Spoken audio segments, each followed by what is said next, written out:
Say that again. Like, What are they like lining up behind horses or something? no, they just anything. Like it could be, it's just everything's a competition. Right. It's just yeah, sure. Okay. Yeah, Tony said he'll be on soon, so we're just gonna go ahead. We're already live anyway, so Oh, we are. Oh, yeah, surprise! Thanks for that, Aaron. live. When are we going live? Oh, we've been live. We've been live. Well, I'm glad I picked my nose a few minutes ago, man. Hey, Save that one for later. I'm going knuckle deep right now. Okay. All right, we jump over to this I'm outline, gonna shut this door. I mean, I'll still audible. and we're gonna let you shut that door. Come on, kitty, shut the door for me. I don't know if cats will do that kind of No. thing. They don't. But Cool cats would. My cat is gone, but he is not. He would just look at me like, food? Mm-hmm. The problem I'm dealing with now is the canned food I had been giving them. They like it so much now. They're like, I'm not eating anything else. and it's like if I put down dry food, they just look at me like They're like, they hit it off the table. They're like, screw you. Yeah, they're like reaching for like hidden switchblades behind the pantry or something. Yeah, a friend of mine listens. Like that. A friend of mine listens to this show, and I'm not gonna say his name, but he was telling me about the cats that he and his wife have, and he was saying they're like I guess there's different levels of maybe like pet ownership, but he was saying like his cats eat like they buy frozen rabbit meat. Yeah. Like, they eat like rabbit meat like daily. That's what they feed them. Like rabbit meat. I would just go to the grocery store and whatever the cheapest dry food was like that. Well, one. I mean, I can't give them like there's issues with vomit and yeah, there's always like I'm trying to the teeth falling out, stuff like that. It's like I gotta give them food that's gonna work out. How old are your cats? She's probably like 13. Yeah, we don't know for sure. But that's a mind pass. Yeah. But she lost 6 teeth like 8 years ago. I never how to. I guess I was. Well, they were like deteriorated from like tartar buildup or I don't know whatever the thing is. But well, I know this is a silly question, but like, what does tartar buildup do to a cat? Like. In the wild, like outside, like what does that do? I don't know. Like, what is the wild nature's cats? plan? They just die at like 7. Oh, okay. I was just wondering. Sure, but also they're not eating like the cheapest dry food from Walmart. That's true. They're eating like voles and stuff. Fresh rabbit. When they're like virile when they're really like malnourished and thin but very agile, they can like leap up in the air and grab a hawk out of the sky and pull it down. That sounds exactly how nature works. Grab a full-grown ostrich out of the sky. Well, actually, feral cats do live in colony. I know. So they can sort of act like wolves in that state. They can sort of like they communicate. They gang up on something big, like a short person trying to get into their car in the morning. Why a short person?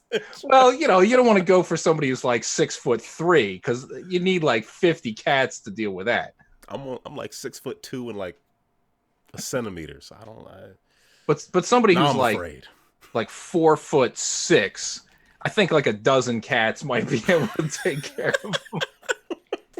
They've said, like, if you have cats and you die in your house, they're gonna eat you. Oh, and right? not only that, but like like Honey, I Shrunk the Kids or whatever. Yes. If you become the size of a mouse, you're dead as soon as the cats can get to you. 100%. 100%. But wouldn't you smell like you though? That doesn't. Okay. It matters about. It matters not apparently. 1/10 of 1%. It's all about the power dynamic. Right. It changes. True. Everything changes. Wow. I'm sorry. That's you said a short person. Well, like I said, the small. I mean, I don't want to go super crazy and say children because that's just messed up. But a little bit, yeah. Oh well, it's good you have boundaries. Yeah. They're there somewhere. Good to have them. No. a line, you know. So, wow. All right, are we actually getting started? Have we talked about games yet? Have we started? Is this part of the? I mean, we're live, but this is part of the show yet? All right, let me jot down the time here, and we will get started. All right, GameEnthus podcast, episode 388. I'm Aaron, one of the hosts here. Mike is here. I am here. Thank you for inviting me. You're here pretty much every time I'm here. But almost. Yeah, almost. Tiny is doing something involving some sort of meal or sustenance. I don't frozen know, rabbit. What a concept. It's some fresh and or frozen rabbit. He'll let us know when he gets here. But more importantly than all of us, we have a special guest this week. We have Suzanne joining us to talk about her life with fresh rabbit and games. I'm a vegetarian. You're a vegetarian. Well, they eat a lot of vegetables. Okay, never mind. Welcome, Suzanne. Thank you. So, for those who don't know you, your background in terms of, I don't know. To me, you're like the board game person. You are the go-to person for all things tabletop game.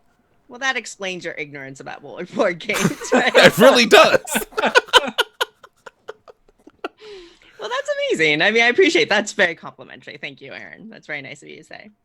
I do mean Yeah, that. for those of you who don't know me, my name is Suzanne Sheldon, and I primarily operate in the world of board games. And I know, Aaron, you and Mike, it's a lot of video games, but I know you specifically, at least, are playing a lot of board games and a lot of digital board games, which is really, really fun and cool. But for me, I've been in board gaming, card gaming since '94 when Magic came out, and I just kind of never stopped. So today I do a lot in this world of analog games. So there's a podcast about board games called the Dice Tower, and I'm one of 4 co-hosts on that podcast where we talk about board games and card games. There's a small local convention up here in Washington State called GameEnthus that I'm a co-coordinator of. During Gen Con, there is a virtual event called GenCant that I created. And the idea of GenCant is that during Gen Con, there's a lot of FOMO. There's a lot of people that are envious and kind of sad that they can't go to Gen Con because it's such a big and exciting event. Right? Yeah. And so I created GenCant for everybody who can't go to Gen Con. And it's not at all a negative about Gen Con. It's just trying to bring some of the fun and excitement of Gen Con to people at home. So we do online games together, and we do this massive raffle. I give hundreds of games away that are donated by publishers every year. Nice. And we just do little like virtual events like that. Cool. A few months ago, I quit my 2 decades of work in advertising and marketing, and I went freelance. And so today, my primary contract is with Restoration Games, which produces board games inspired by older games. Their slogan is "Every game deserves another turn." And so we've published things like Fireball Island and Stop Thief. Oh, okay. Pardon? I interrupted. I kickstarted the Fireball Island. That's right. One. Yeah, that's what I'm talking about. And then just announced literally yesterday, I think, the day before yesterday, I'm part of a group of board game reviewers and media pundits that have created a new award system in the analog gaming sphere called the American Tabletop Awards, or the ATTAs, the ATTAs. And so we just announced those literally like yesterday, and it's a coalition of 10 different content creators that are working together to try to highlight great games to the American audience. So I do a lot of random stuff in games. You do. Since you mentioned the Gen Cant, what was the thing I did? I know during Gen Con they partnered with a lot of different stores all over the country to send like boxes of some of the featured games, like I don't know, like 10 to 15. I can't think of what it was called. Yeah, so that was new in 2019. It's the first year they've done it, great. and they called it Pop-Up Gen Con. There you go, Pop-Up Gen Con. And it was sponsored by some publishers that bought into the program. And yeah, it was about making sure that your friendly local game store would have some of the newest, hottest, greatest games on hand to let people try that weekend. And It was great. I brought my two youngest to a place called Labyrinth Games in DC. Oh, Labyrinth in DC is amazing, right? Yeah, that's on my way home from work. It's kind of tempting because a buddy of mine Will is like, "Hey, let's stop by." I'm like, I don't want to spend any money, so it's like if I go in there, it's the problem. It is nice, and there's a one in Maryland that's about equidistant. That was they had it too at games and stuff. So Apparently, Maple has an opinion on that one. Sorry. Maple, and any that you concur? Okay, all right. Dogs, go figure. So when you mentioned Game On Con, you said that's one that you said you're a creator, director. So I'm a co-coordinator. I didn't create it, but it's a very small, very local convention, which I don't know how many conventions y'all have gone to, but in board gaming, I love the small local conventions. They're so personal, and you get to be very play focused, and it's a lot of fun. And so I work there. It's actually a wargaming convention. So it started out that way, and it's tons of people. And I don't know if you're familiar with it. There's this world or this niche of board gaming called Hex Encounter games, where they're intense. I've talked to friends at that side of the convention, and I'm like, well, how's your game going? And they're like, it's great. I'm about to take my third turn. And they've been playing for 8 hours. Like, what do they do when they're not? Are they just strategizing when they're not actively? Yeah, okay. They're drinking beer. They're strategizing. They're walking around. I mean, that's what they do. They come over and check out other games. People do like walking. I mean, it is a thing. But I host the other side of the convention that's more focused on more casual hobby games, and I bring hundreds of games from my personal library and lay them out, and we teach them, and we play, and we have fun, and it's a great way just to play games and have fun with friends. Yeah, I definitely am more on the casual end, and I don't want to do anything where I have to like buy miniatures or get card packs. I want to buy a game and I have it. If there's an expansion, great, but I don't want to be on the hook for like I have to go buy a pack. I don't. Yeah. That's how they get you, man. Oh, I got deep away. in Magic for a few years there. It was not good. How many of those cards do you still have? 60,000, maybe. Oh, wow. Did you say 60? Yeah. Wow. How many cards are there? Well, a lot more than that. But wow, 60,000? There were a couple of years in there that I was buying them by the case, not the box, the case. Yeah. So, I had a problem. If you mind me asking, how much is like would a case of Magic cards run? I'm just out of curiosity. Probably about $500. Okay. Wow. So how many, like when I played, or when I bought the cards in like 97, I think I remember the starter packs. Is that what that's what they call it? Like not the little mini packs, but the one starter decks. Yeah. Back in the day. Starter deck. Yeah. That was like $8, maybe $10. Does that sound about right? Yeah. It was like $9.95. They don't package them that way anymore, but yeah. Oh, really? Okay. Mm-hmm. So, but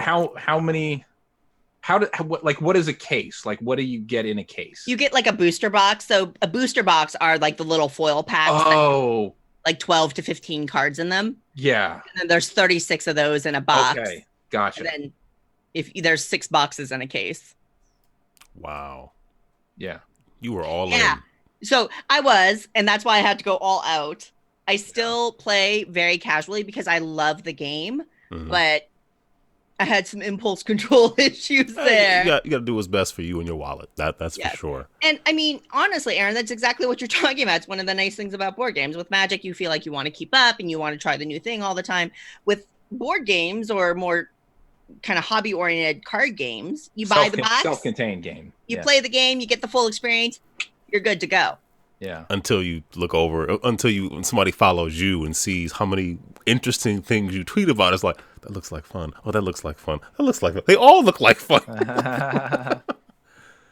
Because, I mean, I'm assuming you play all these games on the weekend? No, I don't. I have weekend game nights, and I have a standing Tuesday night game night. So I play on the week nights after work and on the weekends as well. That's nice.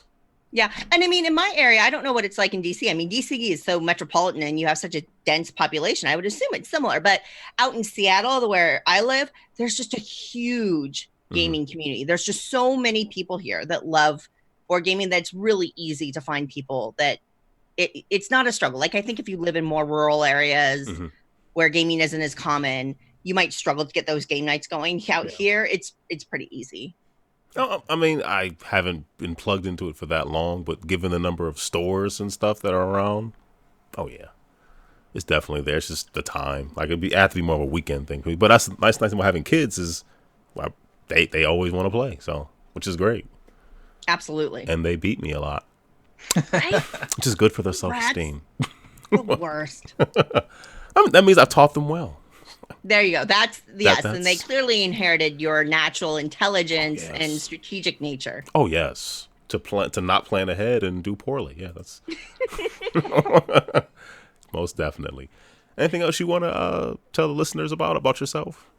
No, I mean, I think my big shtick is just there's a game for everyone out there, and I like to do whatever I can to help people find that game. And I think we're in a really exciting, like how I said no, but then I keep on talking. We're in a really exciting period of time where there's just this massive explosion in the hobby game world. And it's leading to new game mechanisms and new settings and more dynamic art treatments. And it's just such a fun and exciting time to be involved in this type of hobby. And it's especially since I've been watching, I've been part of it for so long. Just this moment in time that we kind of are in right now is really exciting. And I mean, it's cool that even you're talking to me right now, because I know that it isn't necessarily your area of focus, but I love that you have enough interest to invite me on. And I think that's really cool. Well, they kind of make fun of me, all in good fun, but just, Don't say they. It's not... Okay, fine. Tiny, like, make fun of me, but I've been having more fun with analog games as of late than I have in video. And I still love video games; they're great, but nothing. I'll give you an example. My kids dance. I'm at the dance school, and my youngest, I don't know if her class started or whatever. So there was some moms at one of the tables. She did her homework, and then we pulled out. I had a bag of games, so then we taught a couple of the moms how to play Dose, and then we played Uno Flip, and I love that kind of stuff. That's amazing. Yeah, that's and that's different than video games, right? You engage with people in a different way. Exactly. And believe me, I was an Xbox girl, and we did the thing where we'd have the LAN parties. I mean, younger people today they might read about these in the history books, right? We have these LAN parties where we'd literally be bringing televisions, our Xboxes, we'd have Ethernet hubs. Yeah. We'd be in somebody's house, stretched all throughout the house, playing games against each other, because that's the only way you could do it. The internet wasn't going to, there's no online services, right? Yeah. So like Halo was my favorite game I love video games and Nintendo. I love all the Nintendo games, that kind of thing. I don't think I've ever played a PlayStation in my life. Really? Wow. Yeah. Oh. Yeah. Always been so Xbox and Nintendo. Okay. Is that a Seattle thing? Is that like only maybe, Seattle? Yeah. But you engage differently with other people with analog games than you do video games, right? You're sitting next to them. You're sitting across from them in person. And you're having this really shared experience. And they're, and when you play video games, especially today, it's typically, you're not in the same space. You're typically just on some kind of online server with headsets on, and there's kind of that extra layer of distance between you. That's still fun. It's just absolutely, but it's just there's a difference. In the early days of, say, like the Atari 2600, which VCS as they called it back then mostly, like that was I think partially because that they felt it was sort of like an evolution of board games and hanging out with your family and everything. A lot of the advertising was like, sit next to your kids, sit next to your brother, your sister. Let's play some combat. Let's play some, whatever. Some of the sports games. Like they always viewed it as warlords, a digital version of what would otherwise be a board game.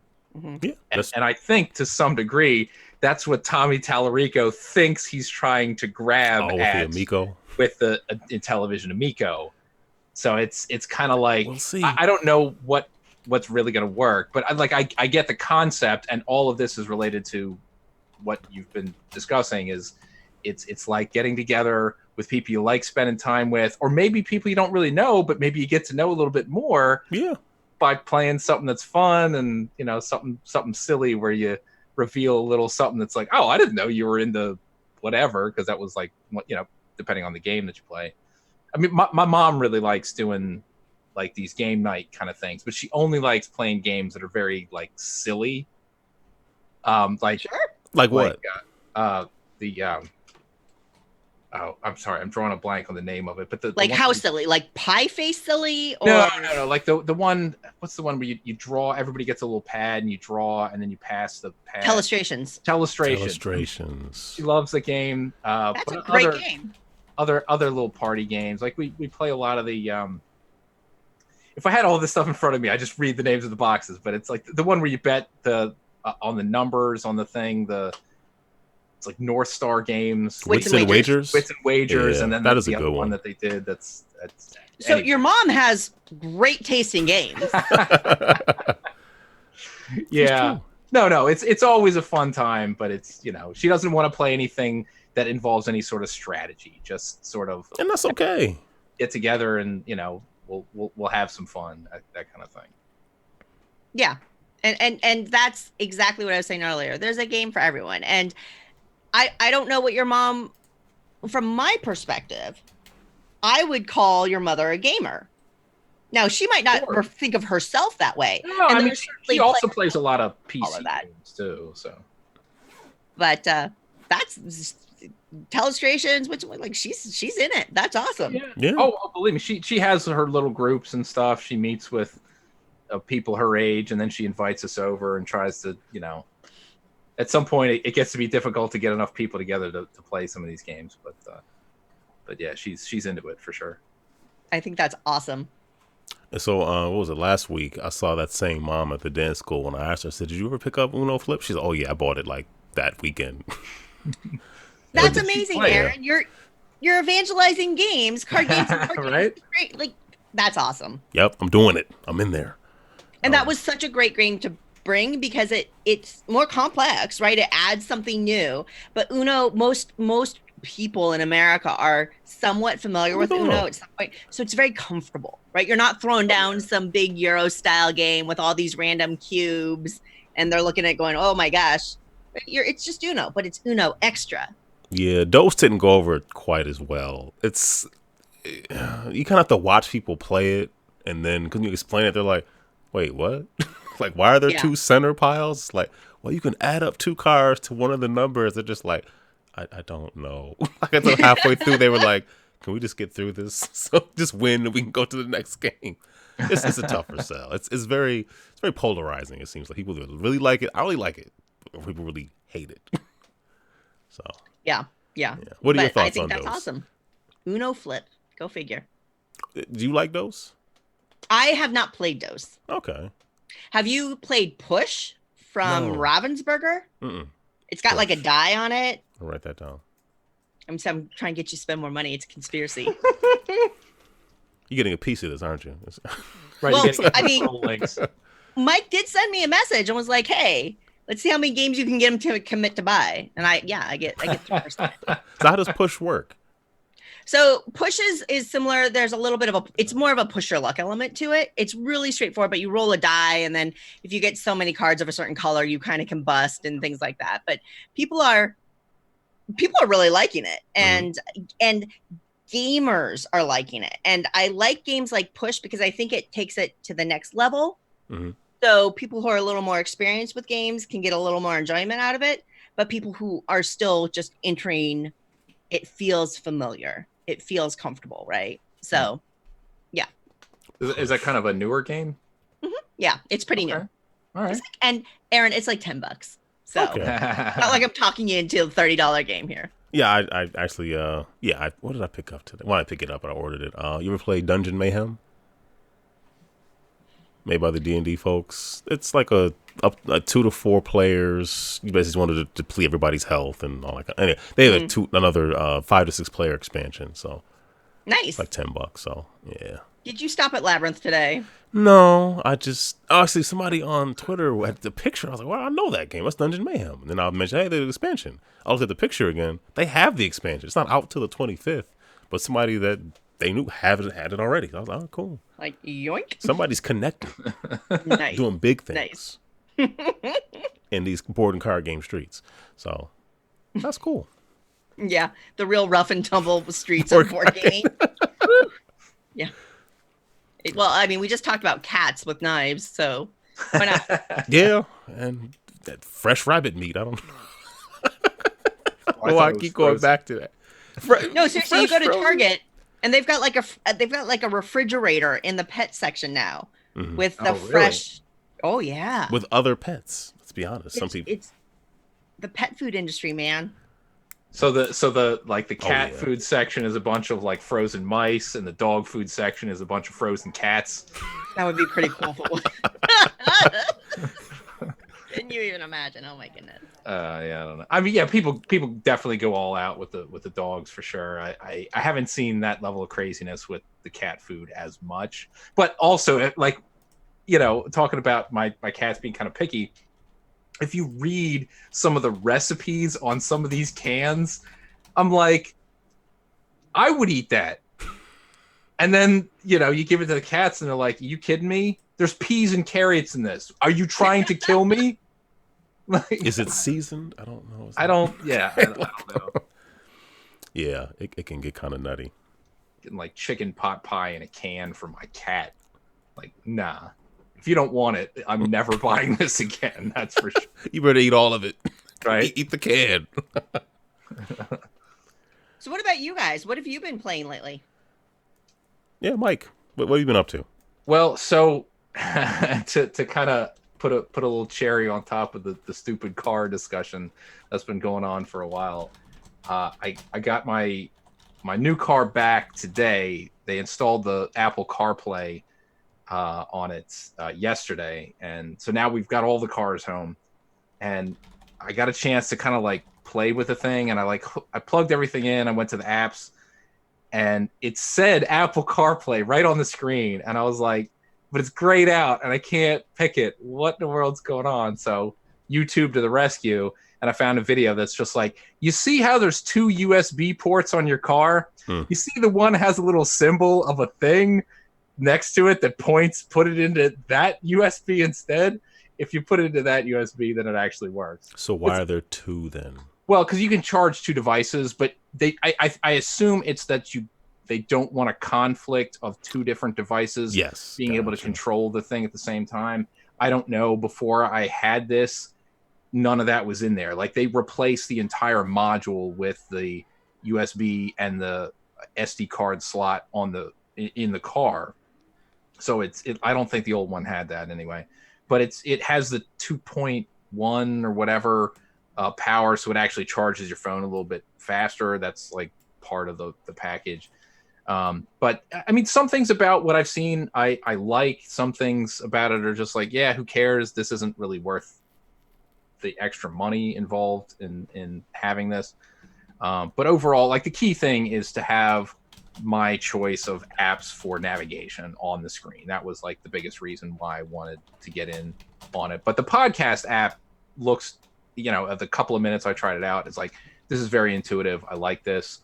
This is a lot better than fumbling with my phone while I'm, you know, riding down the street and trying to get a podcast going or whatever. Fumbling can be fun. I mean, just let's be real here. You know, I go to pick up my phone. It's like covered in butter. It slips all over the place all the time. I can't hold on to anything. You know. But why would your phone? That's where the fumbling comes in. I don't know. Okay, I'm just like, I don't know. But why the butter? Like, I don't know Mike well enough to know, is that just a thing he does? Like, he just has a buttery phone all the time, and that's normal. But Phone from your butter. reaction, it's like, no, what the heck is he talking about? Trying to come up with an explanation as to why I'm fumbling with the phone for no reason when it's like not being able to. Like, it's not just the phone. It's the butter was the part that stood out, like the butter. Well, you know, if you grease the steering wheel, it makes the driving experience that much more exciting. I don't doubt you. I don't doubt you for a second. Don't ever get in a car with that man. Ever. Dear God. I got my grease. Drop me off right here. So anyway, I mean that was like a just a little thing that I had mentioned before, and God put in, but it's like it works and whatever. I'll I'll play around with it more, but like really what I'm hoping is like as it goes, more apps support it.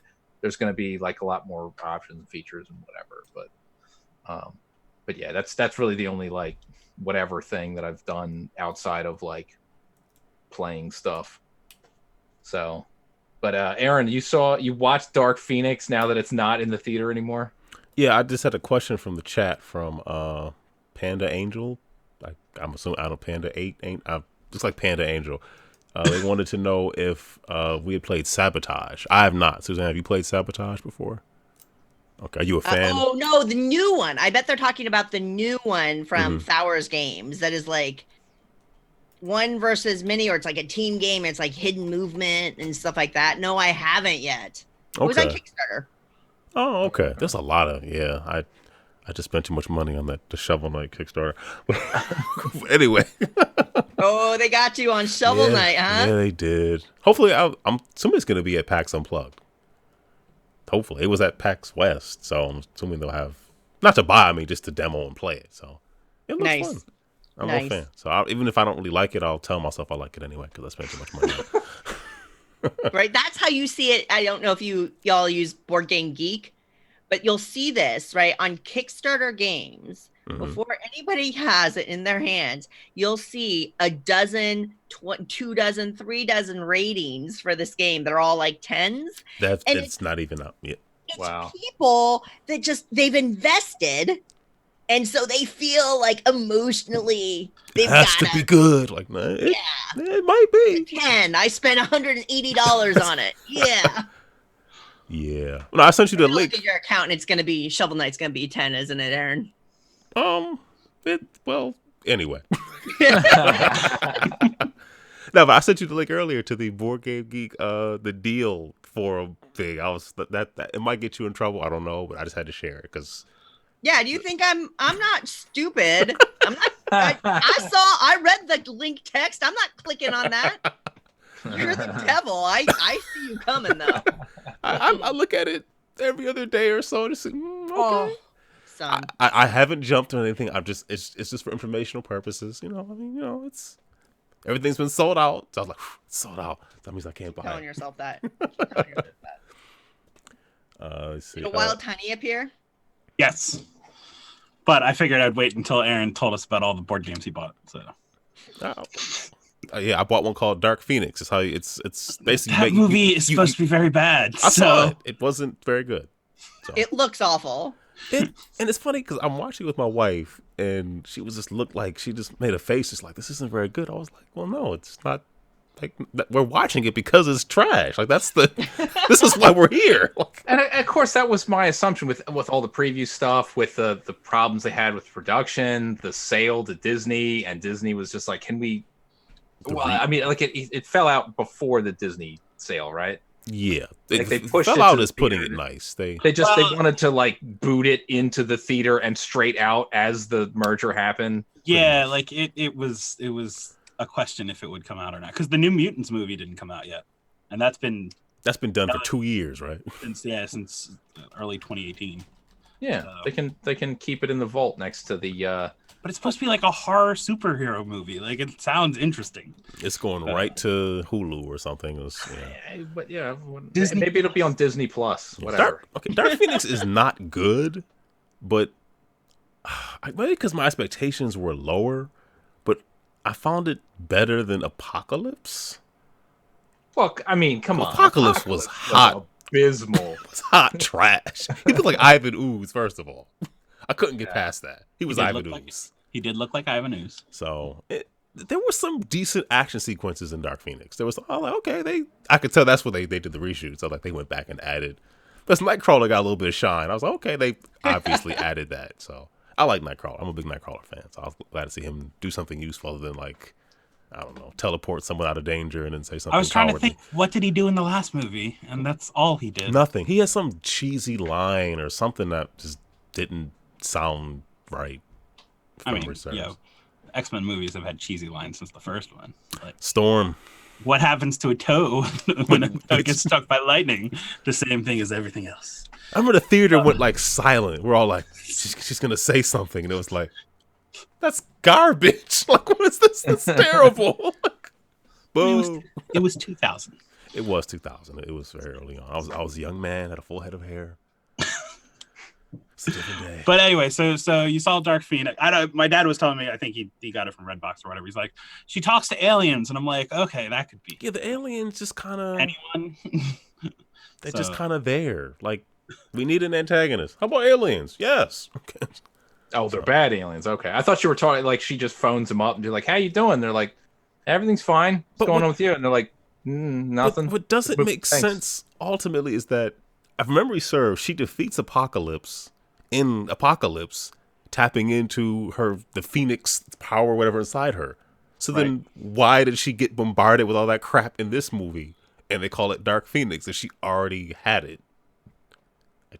It just doesn't make sense. Yeah, don't worry about it. I've seen the movie. I have no idea. This is the end of whatever they were doing. Oh, it's definitely the end. They're not doing any more. There's no reason to worry about it. Like, Jennifer Lawrence looks so pleased to get out of this franchise. She's like, thank God. Oh, she had said in some comments before Apocalypse even, she's like, yeah, I don't know, we're doing this? Everybody else is in? All right. I guess. I don't want to be the only one to walk away. They sent the check? All right, okay. Yeah. All right, enough about that. The Kennedy Center built this like expansion called The Reach to do more live events and things like that. And they had like a music festival for the last week or so. And I know De La Soul was going to be there. I'm a huge De La Soul fan, so I jumped on it. Tickets are free. So my man Jay, that was like, hey, go to the site. Here's a link. Get the tickets. So, but they're not selling, but you can get tickets in these blocks. So, like, there's sessions with different artists and different things going on from like 1:30 to 5:30. So I got that block. Then come to find out that the live show with Pharoah Monch De La Soul is on at 8. So I'm like, oh man. So I'm like, well, we're not doing that. So then I get a call. He's like, hey, you want a ticket? I'm like, yeah, sure. He got one. I went down there. It was great. It was nice. Free show. It was really cool. It's outside, but the weather was nice. It didn't rain. And then they had all these, blue boxes. They had like a huge wall, these blue boxes. But they were just seats, essentially. You just take one and just carry it onto like the actual floor. You could just put it down and sit down. You're good to go. Like milk crates? They're not. Well, no. I mean, they were cardboard. That's what I was thinking. It's also sponsored by Boeing. Oh. So they all said Boeing Wait a minute. on them. Cardboard? Yeah, I'm still. Okay. Imagine a box, but instead of like at the bottom of it, there's a cross section that gives it some support, so you can sit on it without really being worried about, hopefully. But it's cardboard, right? Yeah, but it's a corrugated. I just wanted to say that word. I don't even know what that means. I just wanted to say that. They're all corrugated, unless it's a really cereal corrugated.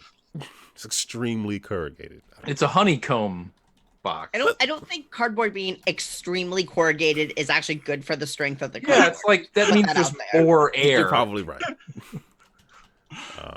But it worked. I didn't see anybody fall, so it seemed to do its job. As long as it doesn't get You wet. have to admit, it would have been funny AF if people if they just weren't stable at all and just people started Everybody just start seeing people drop left and right. I think it's that would have been funny. And Somebody walks up, sits down, they collapse, and you just go, oh, that's weird. And then I'll just sit down on this one too, and then you collapse. Nobody seems to get the message. It keeps going. It's just dominoes. And at one point, it was hosted by Joe Clare. Joe Clare used to host Rap City on BET back in the day. He's still a radio personality in the DC area, stand-up comedian. Somebody's kid was lost their parents. So in between two of the sets, he got on the microphone and was like, there's a little girl named Sarah here. You couldn't see her, obviously. She doesn't know where her parents are.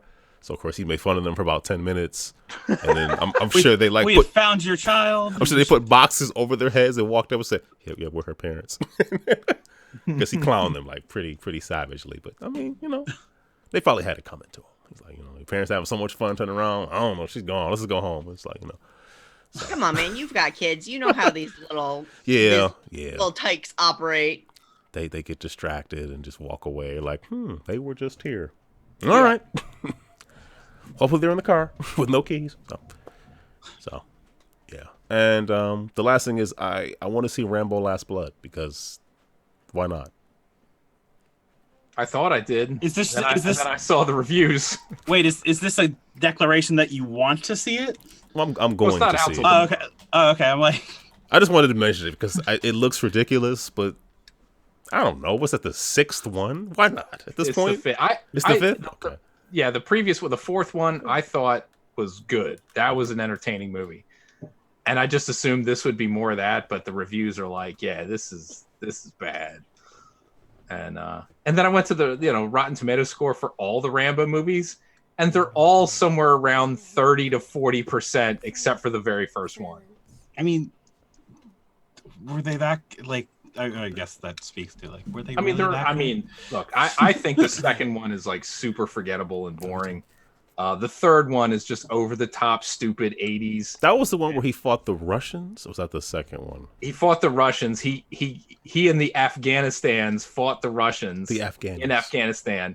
But that was my favorite thing that ever happened in any of the Rambo movies, is that one big dude he was fighting, and it was like near the edge of a cliff, and he pulls the pin on a grenade that was strapped to the guy's chest, kicks him off the cliff, and as he's falling, the rope wraps around his neck, so he falls, the rope snaps, and he dies from his neck getting snapped, and then the grenade explodes while he's dangling in space.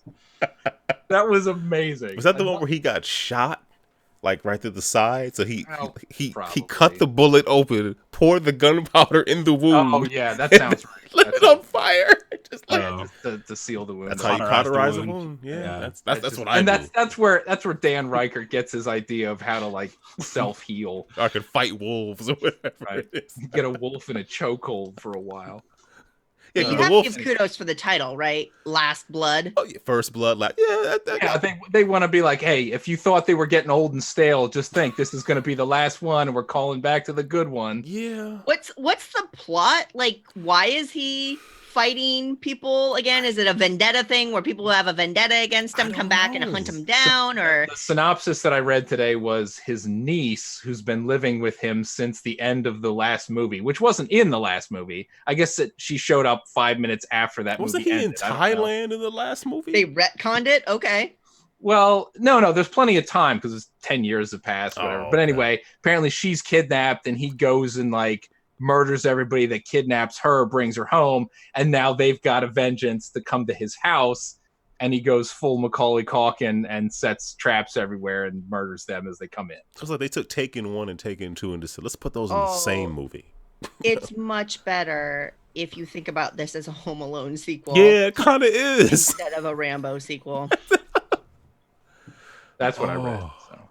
I'll still watch it, but I don't think I'm going to the theater at this point. Well, I already have Regal Unlimited, so I'll be there. Well, so on that topic, how sad are you that Movie Pass is dead? Not like, very. Officially dead. So I stopped using it like 2 years Who ago. knew it wasn't officially dead like a year and a half ago? I just figured it was your first movie service. It was. Like, I think I still have my card here somewhere. That'll be a relic. Nah, I framed it. I'm sorry. Never mind. It's in a nice shadow box. Yeah. Oh, Movie Pass. And then Cinemia. And then Is that dead too? Oh, yeah. That's also dead. Oh, so Regal, whatever you just called it, that's going to be dead in like 6 months too, right? Well, it's their own theaters. They actually own the theaters. Like it's Same like, with AMC. like, I mean, Still, if they're giving money away, they're not going to. no, but they're not though because this costs more. Isn't it like you get 3 movies and then any other movies you have to pay? Like no, it's basically it's $20, like 21. You can see, I think, as many movies as you want. Yeah, I was looking at it because we have a Regal by us that we go to all the time anyway. Yeah, and it couldn't be any worse than like the Movie Pass restrictions. It got really bad. Movie Pass went from like unlimited to like the last ones. And what was insulting was when they said, "Oh, now there's peak pricing." I'm like, it's Sunday at like 4:30. Like this is not peak. Why am I paying the $3 for this crappy movie? Like, So yeah, it got pretty bad. But they own the theaters, and I don't buy food, but they're gonna make money off giving you 10-15% off already overpriced concessions. Right. That's what they think. Well, not from me, because I bring my own goulash and stuff to. Did you put that on the application when you filled out for one of these cards? I did. You know that I did. Goulash. Homemade. All right, enough about me. Tiny. I'll be quick. I think Aaron, I think you definitely saw this, but they released a movie short or whatever called Battle at Big Rock to preview the next Jurassic Park movie. Essentially, like, hey, which they hadn't even announced, right? Well, there was. I think they announced it. They announced there's going to be another Jurassic World movie or whatever. But the quest for more money, yeah, exactly. Right. Like Fallen Kingdom, not that good. Still made money for them, as I understand. It was dumb. There was a lot of bad parts of that movie. I thought it was abysmal. So, I'm not gonna argue with you. But if you go watch this is by the same director, and it's what happened like 6 months later. So at the end. So I don't know. I guess just spoil it. Spoil the crap Fallen Kingdom. Dinosaurs are on the mainland now, and they're in California because I think that's where the guy lived. Anyway, so all the dinosaurs get out. How the dinosaurs are going to take like a footprint in the environment, who knows? Doesn't make any sense. There's only one raptor, for example, but whatever. Yeah, I mean, like if you look at actual nature situations, they look at that. At animals that are in the numbers of thousands, and they're like they're functionally extinct, right? Because that's not one raptor left in this movie, right? That thing is like it's gonna kill some people and then it's gonna die. Yeah, the clock is ticking. But anyway, so in this one, it's a family it's like you open on a family camping, and of course, like there was a rumor of a rabid fox when I was growing up, so we weren't allowed outside for like a week, but. Yeah. There are literal dinosaurs wandering around. Let's go camping. Was it the rabidness or the foxness or both? I would go with the rabidness. Okay. So, but anyways, and then if you watch this up on YouTube, Battle at Big Rock, like it's cool. And it's also they're showing off their new technique of merging animatronics with CG. So if you did watch that, the Allosaurus scene when it's destroying that camper. That's actually a model plus CG instead of just being a full CG change. So it's interesting. Like I am looking forward to the next Jurassic Park movie, which was not something I would have said last year. So same here. And you think gonna go with a whole other cast? I don't really want to see the cast from the other movies. Do we need to see them again? Oh no, it's 100% going to be Chris Pratt and Bryce Dallas Howard. Bryce Dallas. Thank you. Riding shotgun with a shotgun, shooting raptors. It's gonna be like, we need to go find Blue. The raptor. Did BD Wong survive? BD Wong did survive. Okay, so he's coming back. Yeah. Well, so there's. Well, but BD Wong is for some reason now evil in the Jurassic Park world. He went from like kind of like shady to like I'm just gonna be evil. Let's do it. Not even shady. He was the first movie. He's like, hey, look, this raptor is being born. Do you want to see it? I'm a scientist interested in my work. The next time we saw him, I make evil killing machines, and I don't need to tell you why. Money. They didn't pay me enough. That's like it's like, bro, you were literally doing like birthing. Anyway, whatever. I wanted about parking space. They said no. Now I'm evil. That was 25 years ago. Now I'm a billionaire. Get out of my way. So, but there are cool parts because there's also after credit scenes if you watch it, and there's one where it's how long is this? It's only 8 minutes. I didn't see the. But there are during the credits you'll see there's a little girl getting chased around by like compies, and someone's filming this. Like a parent or sibling, and not doing anything to help this child. Sure, it's not like a Ring. Your daughter's in danger. Okay, no, serious. Or like, there's another one where you see a great white take out a seal, and then the Mosasaurus comes up and eats the great white in one chunk. And you're in for the next movie. You said. Oh yeah, no, I'm 100% there. He said you're gonna get your money. Oh yeah, sure. 100% there. So if it was all about the Mosasaurus, I'd be fine. Like the Meg, not the greatest movie, but the books are fun. The Meg was better than I thought it would be. Yes, that is really a good way to put it. So, and other than that, I also I hung out with my nephew on Saturday night, and it started off because his mom and sister were gonna go dress shopping. So he's like, "Hey, can you come over?" I'm like, "Yes, I can be over there, hang out." I watched him and 3 of his friends play Overwatch, and I realized this is how they play Overwatch and how they talk to each other is why I never want to play a public game ever again. Oh wow! How old is he? 11.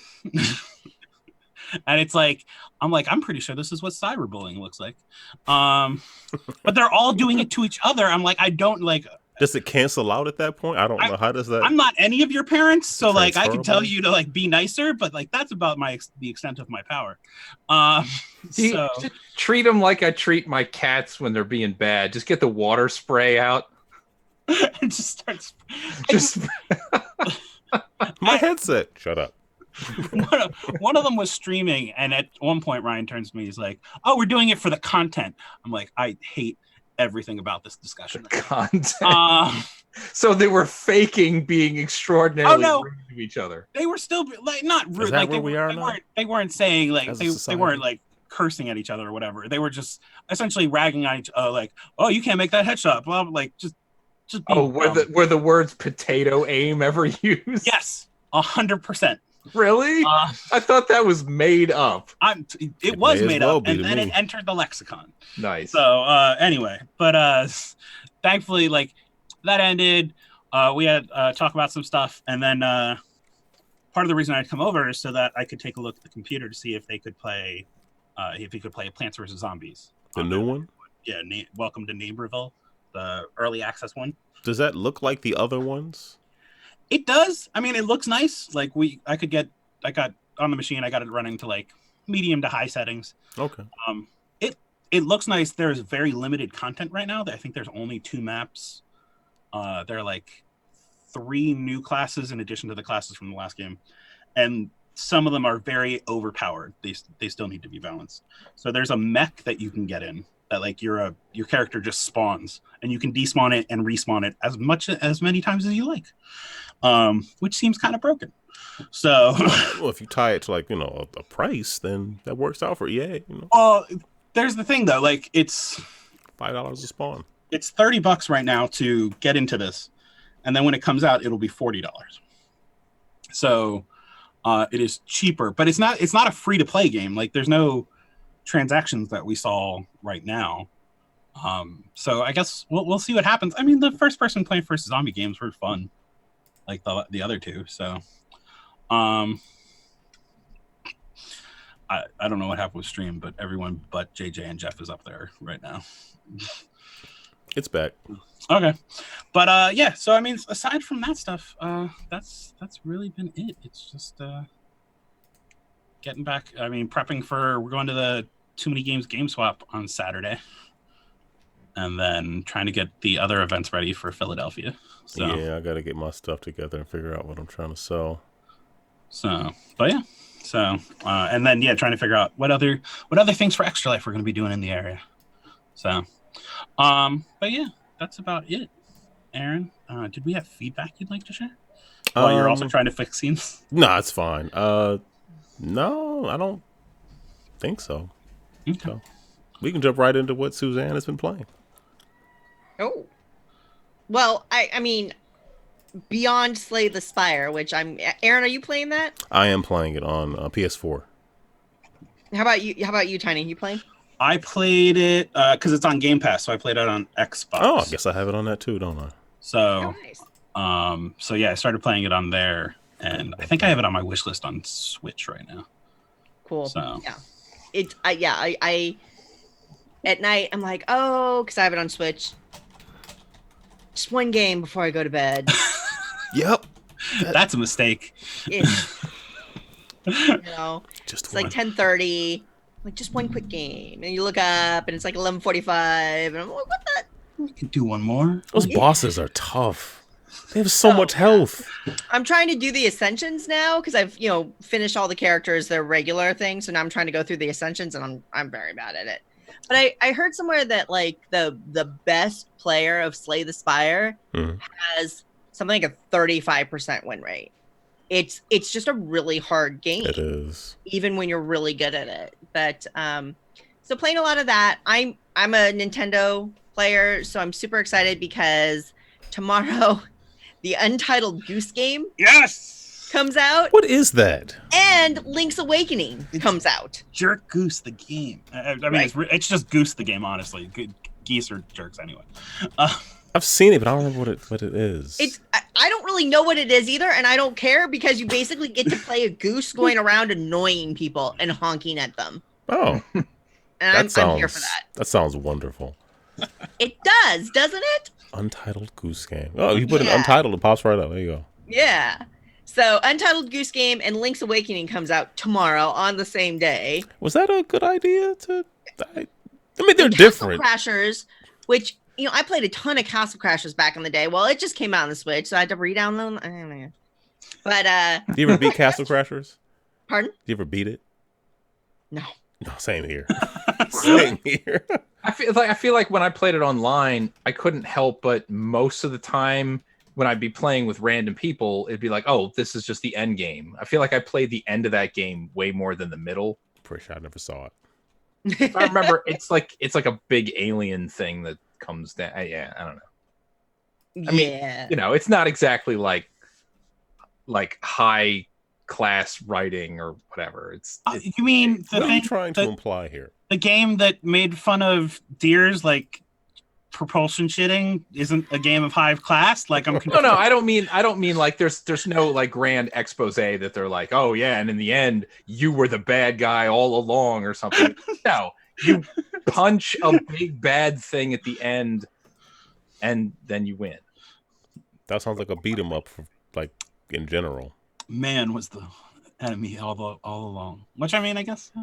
As it turned out, this game was actually just a virus, and now you have nothing on your hard drive. Enjoy. That doesn't sound. I mean, no, I have nothing because I've bought Castle Crashers now 6 times, so that's why. Only 6? For reals, right? There's just certain games that, for whatever reason, I got to have on every platform I own. Yeah. I was strong enough to withstand. I have not bought Resident Evil 4 for the Switch yet. Well, I'm surprised because I usually buy that for everything available, and I like how you admitted to use the word "yet." Yeah, well, let's be honest here, okay? What's the sale? I get it. Right, as soon as it's $4.99, wish listed. So as soon as that goes on sale, that thing's getting down. I'm in there. Right. But yeah, I've been playing, you know, because I'm an analog gamer primarily. I finished up a game called Clank Legacy. Mm-hmm. So do you all know what legacy games are in board gaming? Yeah. So it's hard to talk about Clank Legacy because it's full of spoilers. You can't talk about these games because there's like this ongoing story that unfolds. And if somebody's going to play it, you don't want to ruin that for them. Sure. Okay. But it was one of the best gaming experiences I've ever had in my life. Clank is a deck builder. Oh, and what they did is they took Clank and then they made it a legacy game. But the way they made it a legacy game is they put Acquisitions Incorporated over it. Okay. Acquisitions Incorporated is the Penny Arcade D&D campaign that they've been doing. And so it was the writing and the storyline and the characters and the flavor text were hilarious to read. And it was just so fun to go through this stuff. And, you know, not shtick, but the thing about legacy games is you're permanently altering the game as you go. And so you'll be destroying things and you've got stuff that lets you change the board itself. And it was amazing. It was so well done. I want to do it again. Even though I know what the story is, I want to do it again. It was so good. How long did it take to go through it all?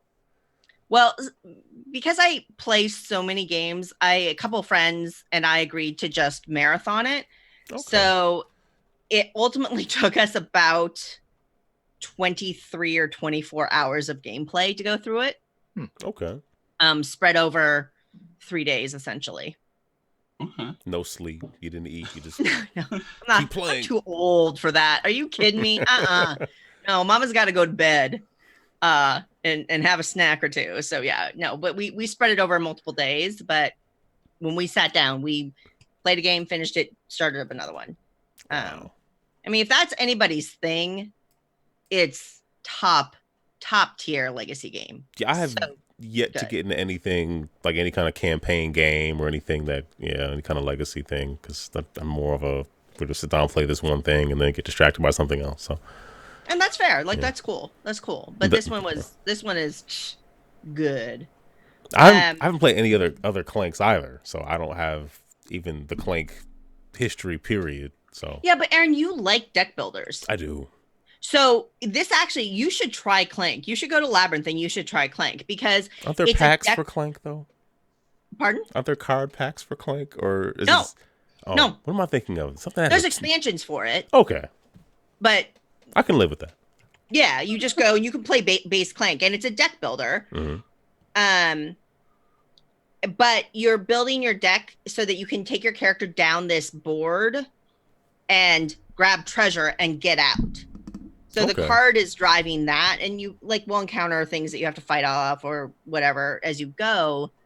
But there are cards that when you play them, they make clink, which is cubes that you have to throw into this pool. And every once in a while, this dragon that you're stealing from will get mad at you. And then you put all these cubes in and then you pull them out. And then that's the attack and damage. So you can die before you get out and completely flub the game. And it's super fun.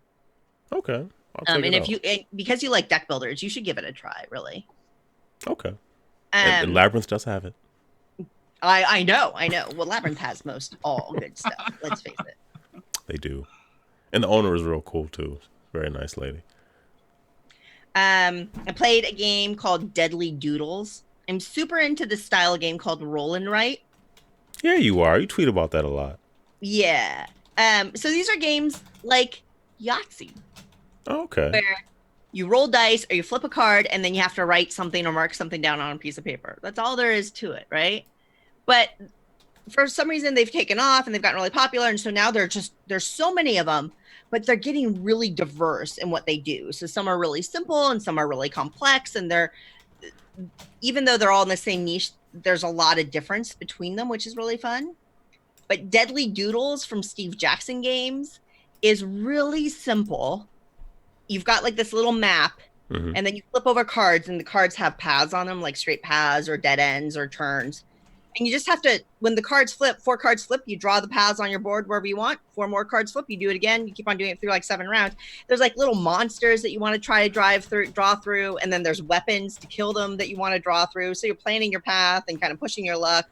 It's dead simple, and it is so much fun. They nailed that fine mark of being really approachable and simple, but not dumb.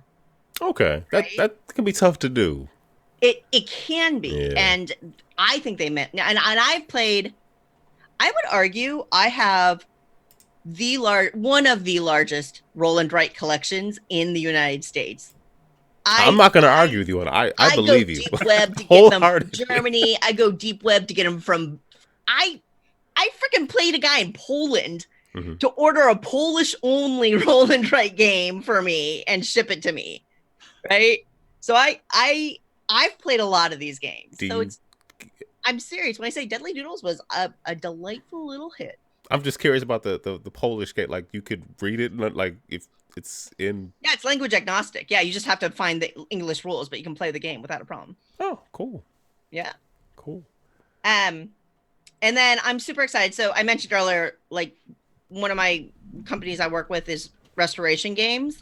So we just released Unmatched, which is a little miniature skirmish game. Okay. And I'm biased, so disclosure, I work with I work with Restoration, and I'm totally biased, so you can completely discount everything. Put your money hat on. That's right. They do great work. It's so good and so exciting. So it's all card driven. So you get a board and you get a miniature, you pick a hero, and then you get a unique deck of cards for that hero, and then it's all card driven. So some cards will have attack, some will have defense, some can do either. So King, and then you'll have a sidekick. So like King Arthur, if you're King Arthur, you'll have Merlin as a sidekick.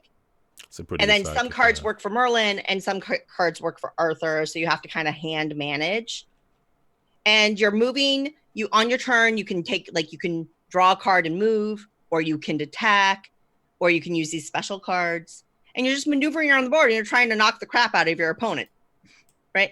It's really fast. It plays in like 30 minutes. It's really straightforward, but all the decks are really thematic to the characters. Mm-hmm. But the really fun thing about Unmatched, on top of all that, like it's a solid strategic skirmish game, light skirmish game, is the thing. It's called Unmatched. So you can play any hero against any other hero for really wacky matchups. And what Restoration does is they take old games and improve them and modernize them and then re-release them. So what Unmatched is it's a restoration of Star Wars Epic Duels. Which was a really popular game in the 90s based on the prequels, but long out of print, right?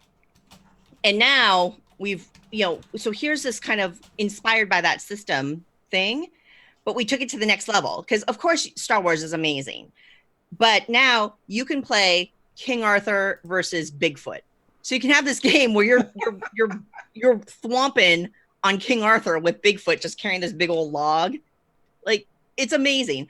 Or like we have a license for Bruce Lee.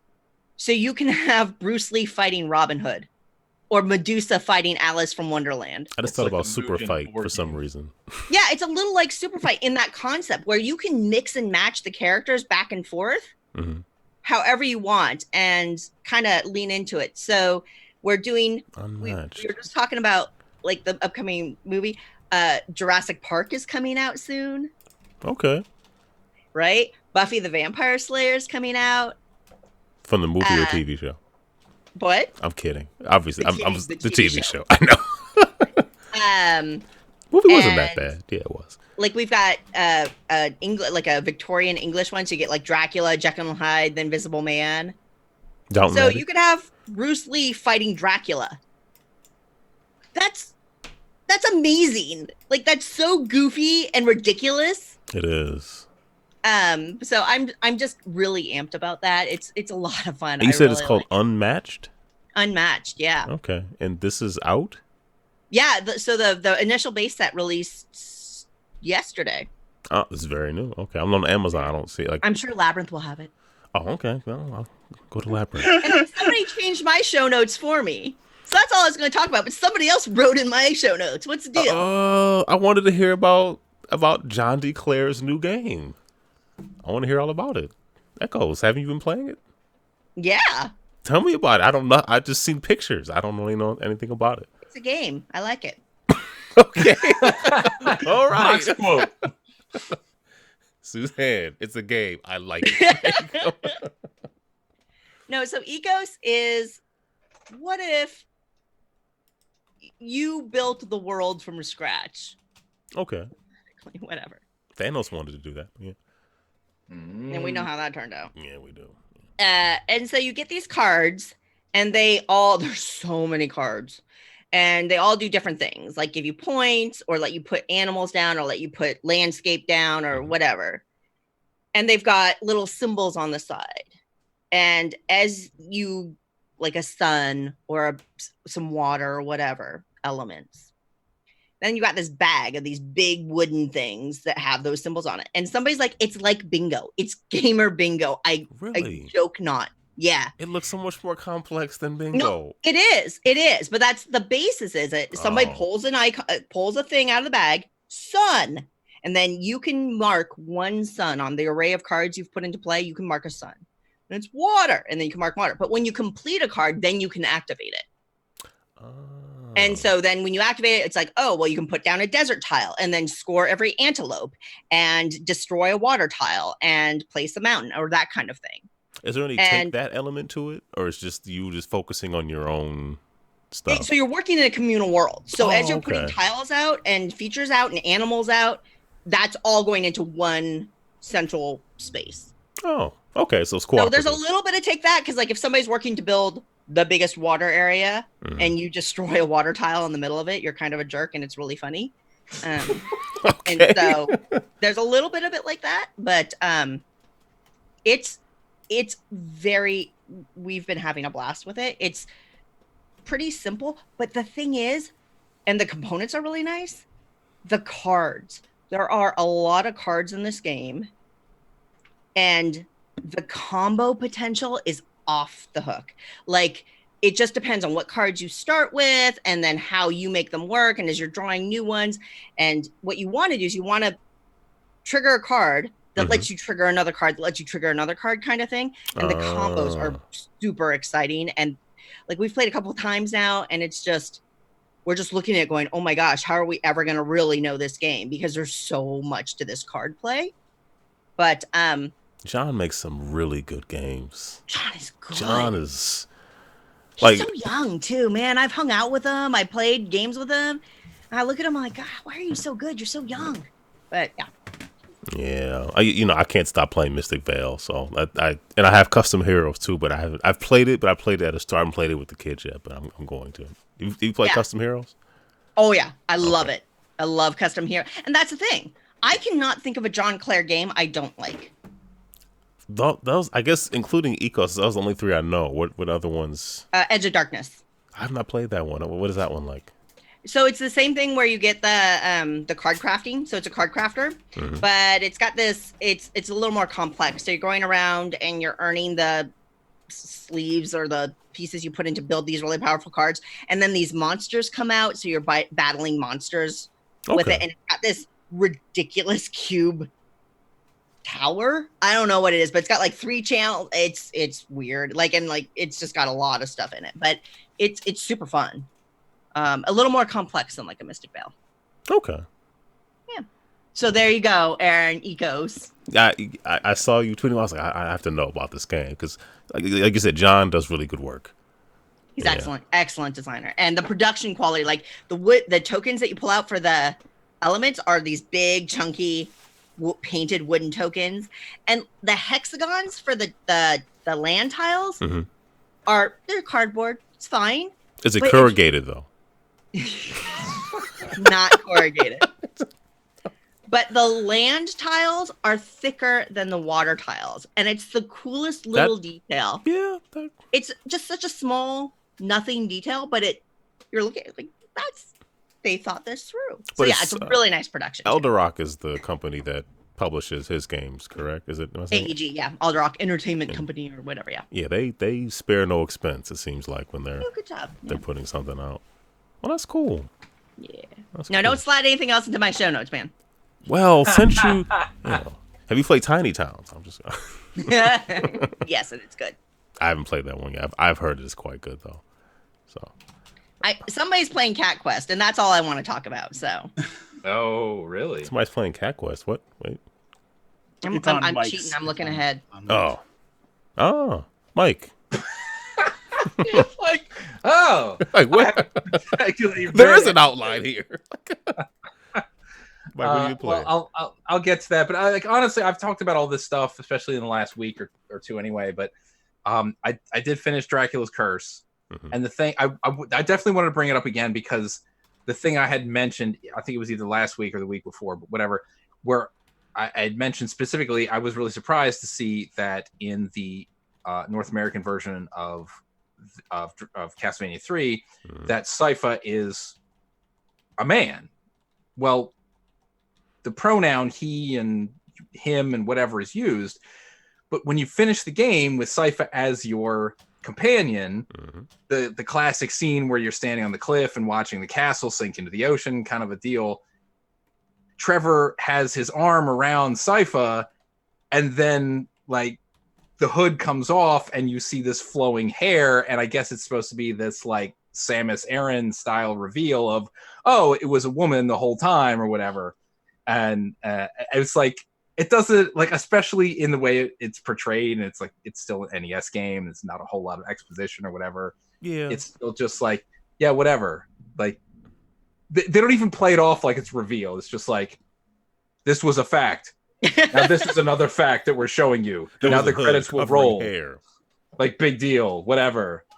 It's just like, I don't know. That should have been at least like, something. I don't know, something.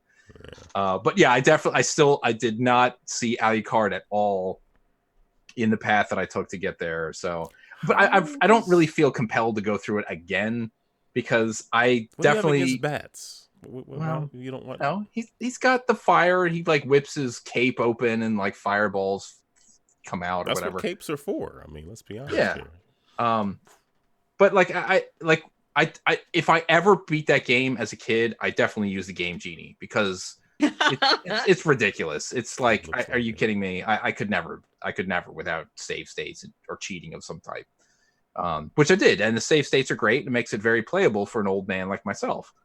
But you know, it was cool. And then with having finished that, the only thing I had left in the collection was Kid Dracula, which I did complete that. And save states are required for that game. It's unfair on every level. But when I finished it, the whole time I'm playing, I'm thinking, oh, Kid Dracula. I'm playing as Alucard. It's like, no, you finish the game. They make it blatantly clear you're just a child version of Dracula. So, you know, then you get on your throne and you know, your monsters are around you and you just sit there and wait until you become old and a Belmont comes to kill you. So it's like a BD Wong thing where like you were just okay, you were fine, and it's like, I'm evil. Boom. Well, it's very difficult, but it's also very like whimsical. And then you get to the end and it's just like, oh, you're the Prince of Darkness now. Whatever. I have a question. Tiny is his hand raised. Yes. Yeah, yes. Why would, if you are a vampire as a child, why would you grow up? Hey man, I didn't make the game, but they make it like, honestly, the whole time, like with the white hair and stuff. I was like, oh, you're Alucard. No, you're definitely somehow a child version. But wouldn't you be rebelling against your father if you were Alucard then? Like, well, there isn't really fighting Dracula ultimately. Well, who do you fight in Kid Dracula? The final boss is it BD Wong? Like Garamuth or something. Like the king of goblins or something stupid. It's David Bowie. It's really dumb, but sorry, I mean, like the small amount of reference. Like most of the text in the game is just required to understand the mini games in between levels. Okay, the rest of it is just like, who cares? But I mean, I like, my assumption is I've never played the Game Boy version, which did come out in the US, so I don't know how that compares. And that's not on this collection at all. But my guess is they either didn't translate it to the US because they thought it was too hard, or maybe some of the subtle things in between. Like, for instance, one of the mini games is there's 3 women dancing on a stage, and you bet what color their underwear is. And if you're right, you win extra lives. So that's kind of the thing that's like not super cool with like 1980s Nintendo. One would, I mean, that's Konami, but you know, Nintendo would have to sign off on anything officially licensed. Let's not go crazy that they were gonna. I mean, that's why it didn't come to the. Doesn't it also still have crosses in it and whatnot? Know. Like it still has like religious iconography. I thought maybe in Kid Dracula, which was another one of the, let's say, challenges. I mean, it's possible. I don't remember there being anything very specific, but like the stuff that they edited out of the Castlevania games is like super minimal anyway. Yeah. But anyway, so I finished that, so I'm like totally done with the Castlevania collection as far as I'm concerned, because I'm not going to go through and play with other like characters and with that attitude, you're not getting that value. Yeah. But I got out of it what I wanted, and that's cool. So I might do that same slog with the Contra games. I was going to say, is it Contra next and then the arcade collection after that? Oh, no, I'm not touching the arcade. I'm not going to buy it. You know, on the Japanese eShop, there's a demo for the new Contra up there. I don't want to play that. That sounds horrible, pretty terrible. Bad. So. Yeah, I have no interest. But I played a little bit more of My Friend Pedro. Still super weird. I feel like it's just one of those kind of games I only want to play for maybe 10 minutes, and then I'm just like, nah, I'll come back to it later. I know exactly what you mean, but it's been 3 months. It feels like kind of repetitive, you know. Okay. But speaking of repetitive, Cat Quest is where it's at, because that game is nothing but, hey, do the same thing again and again and again, and they say it's a different quest, it's a different person telling you to do it. That's fair. That's fair, man. But every single quest is kill that, go there, deliver this, follow this arrow, whatever. but it's still, there's still something about it that makes me want to keep on going. And you know, I don't know. I'm like level 60 or something now. And there's a sequel coming out. Oh, is there? Yeah, Cat Quest 2. The Search for More Money. The Search for Catnip. No, there's no subtitle, but well, there is catnip. In the most recent quest I did, I had to lay catnip on a cat's grave. I mean, it's did it come back to life? Like, I don't know. No, but it was the. Press F to pay respects. The whole, almost, but it was like one of these things. You were unintentionally helping this guy try to resurrect his sister. And when I say guy, they're all cats. They're all cats in the game. And then when it turns out like it didn't work, you find out that this cat has actually been dead for years and never was able to perfect the resurrection spell. So he says, lay this catnip on my sister's grave and then we'll all be at peace. And then you do, and you get how that works? Experience. Okay. But that's the game. Everything you do is just like, go do this and then get a whole bunch of experience and gold. And that's like everything that's happened so it's far. On Android. It's on everything. I'm sure. It looks very much like a mobile game. And the sequel comes out this year, supposedly. And that's a good point, Mike. It started as a mobile game, right? And then it ported over to console. That makes perfect sense. But at least the way I'm playing it, maybe they modified it a little bit, maybe they didn't. But I cannot imagine the actual combat with the more difficult characters using a touchscreen. That sounds like an exercise in futility. Because there's a lot of rolling away from attacks and then spamming either spells or physical attacks or something. But hey, I mean, it's cool. It's full of like really, really bad cat puns, and I don't know, it amuses me. I can tell by the sound of your voice. Yeah. No, I mean, that's the thing. It's like, I didn't think about how repetitive it was. I guess it didn't really click with me, so it didn't bother me that much. But you're absolutely 100% correct. It's repetitive in the most charming, cute way ever. Yeah, it's not annoying. But I don't play it for hours at a time. I think the most amount of time I played in one sitting is maybe an hour. Mm-hmm. But most of the time it's like 20 minutes. I'll do like one or two quests and then be like, all right, on to the next. Yeah. Pick it up tomorrow. Gotcha. So yeah, it's been fun. But I mean, I didn't put it on here, but I did finish my replay through Gears of War 4 in preparation for 5, but I didn't get to 5. So I have my refresher needed. So now I kind of remember what happened well enough to be like, okay, cool. They kind of show a video. I was going to say, now you could skip the video of the recap. Wrap it up. But, yeah, I'll watch that too. I mean, it's still mildly fun. I do dig the last act in the game where you're piloting. You're in the giant robot? Yeah, that's great. Fun. It's good stuff. I don't remember. I did beat that game. I just don't remember what happens. You're in the DBs, and you finally learn what DB stands for. Yeah. So, oh yeah, because they've been saying it in 5, and I have no idea what they're talking about. They've just been saying DBs the whole time. You're like, what? And it's Bard's initials because he made all the robots. So it's Damon Baird. Damon Baird, yeah. So right over my head. So that was something. That was something. that certainly was. So anyway, that's what I've been playing. Aaron, what have you been playing? So I bought the Han Solo card game back when GameStop had that 70% off their clearance. It was like $2.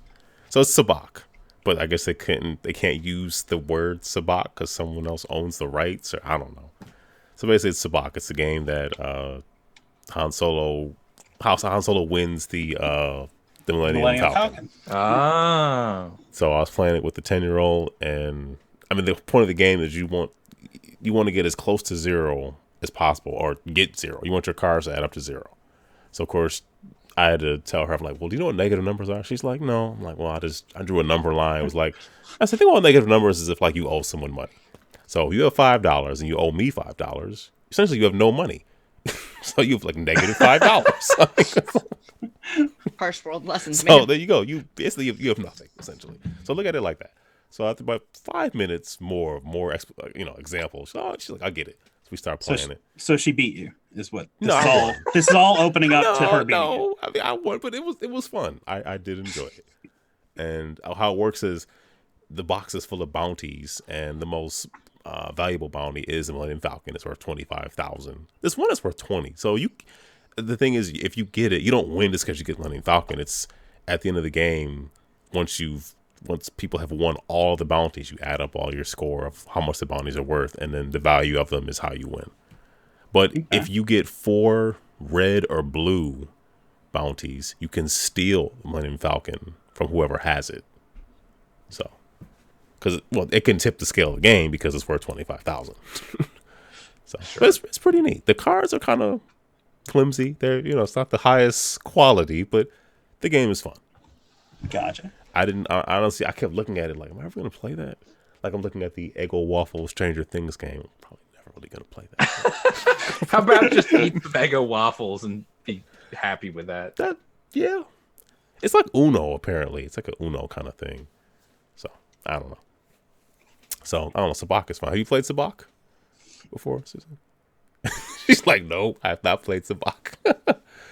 No, and the GameStop by me doesn't do those sales. Like, I don't know if that's a chain-wide thing. It might be a prestige store thing, too. Yeah, when I see these sales pop up, or Barnes & Noble sales, too. You see huge Barnes & Noble sale. And I go to my Barnes & Noble, and there's just nothing? Like 2 third-rate Funko figures and cat calendars in the Cat Quest calendar, or just cat calendars? and yeah, I don't get these. And some people show these pictures of all these top line hobby games on sale for 75% off, and not by me, man. Oh, well, when I went to, because I'm telling you, I wouldn't pay more than a couple bucks for that Sabacc game. So yeah, it was like $1.79 or something like that. I think normally charge 20. I would say 10 is probably about right. Maybe fair. It's fun. It's fairly simple, but it is fun. But speaking of Barnes Nobles, I picked up Saboteur for like $6. I haven't played it yet, but we will. Have you played Saboteur? Yep. Okay, there's a dual one. They had the dual version too, but I watched the Dice Tower review. It was like, don't. Tom Vassell was like, Tom was like, do not buy this game. No, it's bad. Okay. It's like Saboteur the Duel. Mm-hmm. I was angry. Wow. I was angry at the game. I was angry at myself after I played it. I was mad at myself for buying that game. Wow. And it's like, what, $10? I mean, I was 15 tops. It doesn't matter. It's the principle. You spent money on it and you didn't like it. I would pay the store $15 to take that game back and pretend with me that I never bought it in the first place. It was that bad? I did not care for it. And it's because you like the Saboteur, the regular version, so much. It was like, wow, how do you go from this to Saboteur the Duel is just bad. It's just bad. It was bad. And I think it was broken because you could get into a situation where you could not functionally win the game, where you lost the game, but you were a third of the way through the game kind of thing. Oh, so like a Sierra adventure game. Yeah. Exactly. Oh, yeah. But Saboteur is a decent game. So there you go. So you got the good one. I'm very glad you didn't pick up the Duel. Well, yeah, the 10-year-old, she went back to where the children's books were, so I pulled my phone out. I was like, let me look at a review for this. And Tom was like, yeah, I don't like this. Don't buy this game. I don't really trust Tom. I don't know. I trust Tom's. I trust Z's reviews. Some other folks, Rodney from, he more does the how to play stuff. Yeah, he doesn't. He will tell you every time. He doesn't do reviews. Yeah, he does not do reviews. But I figure if he's going to spend 15 minutes explaining something, he must like it to some degree. Or maybe I shouldn't assume. It's interesting. As far as I know, and this is coming from the perspective of somebody who's literally hired him to do videos, he does not. He will not just accept work just because it's paid. His schedule is full enough as far as I know. So yeah, if he thinks he won't like a game, he will decline the job. Oh, okay. I didn't put it. I meant to put it up today, but I couldn't get to it. I actually finally did a video for the Street Fighter Exceed games. I should have done like 8 months ago, but here we are. So it's tough doing those things. I re-recorded that thing like 4 times. It is difficult. I knew it would be hard, but and then you start getting the rules. Like you start moving too fast. You're like, I gotta slow down, and you want to explain it as if like, how would this be useful to someone? And that is very challenging to do well. So I give all those people credit. People like yourself, like that's a challenge to break all those things down, especially when things get a little complex. And then you want to be showing certain things, and yeah, it's a whole thing. So anyway, I played Evolution. You had mentioned that, and what did I play it on? Played on Steam. What'd you think? I like it, but I was confused on how the eating worked. Because like you ingest food to convert to energy. You take the frozen rabbit and you ingest it into your mouth. No, it's like, okay, if you take one of the cards and then you make another creature, that just puts you on the hook to feed it, because if you don't feed at the end of all the turns, they're dead. Yep. So I would get frustrated when I would think I would put the right attributes there in order to like go, because there's one that lets you grab food, but you can grab another one to push it over to a creature to the left or the right. Mm-hmm. I wasn't placing things correctly, and I was getting frustrated. I like it. I get it, but it just, I don't know. It's no Mystic Veil. It's no Mystic Veil, but that's okay. It doesn't have to be. It just I don't know. I'm gonna keep messing around with it though. It seems fun. Are you all gonna go? Is anybody here gonna be at PAX Unplugged? I will. Tiny might. We'll see. Or I'm still waiting on a booth, so we will see. For an Extra Life booth. For Extra Life, yes. Yeah. So they better give you a booth. Yeah. Anyway, I'm not going to touch that subject. So, yeah. So you were PAX Unplugged. So you were saying? Yeah, I'll be at PAX Unplugged. So, and maybe you and I should try to get a game of Evolution together, and we can go through it a little bit more together. Sure, I'm definitely down for that. What are the actual dates? It's November or something, right? December. It's like December 3rd through the 6th or something like that. Go to bed. Okay. All right. First weekend, because we'll be then doing our 24 hours the next weekend. So. Yeah, I'm not going to be home. I'll be in New Jersey the week before PAX Unplugged. Just remind your wife how much she likes me. That's all. And she does. She does like you. But she doesn't like when I'm not home. So you know.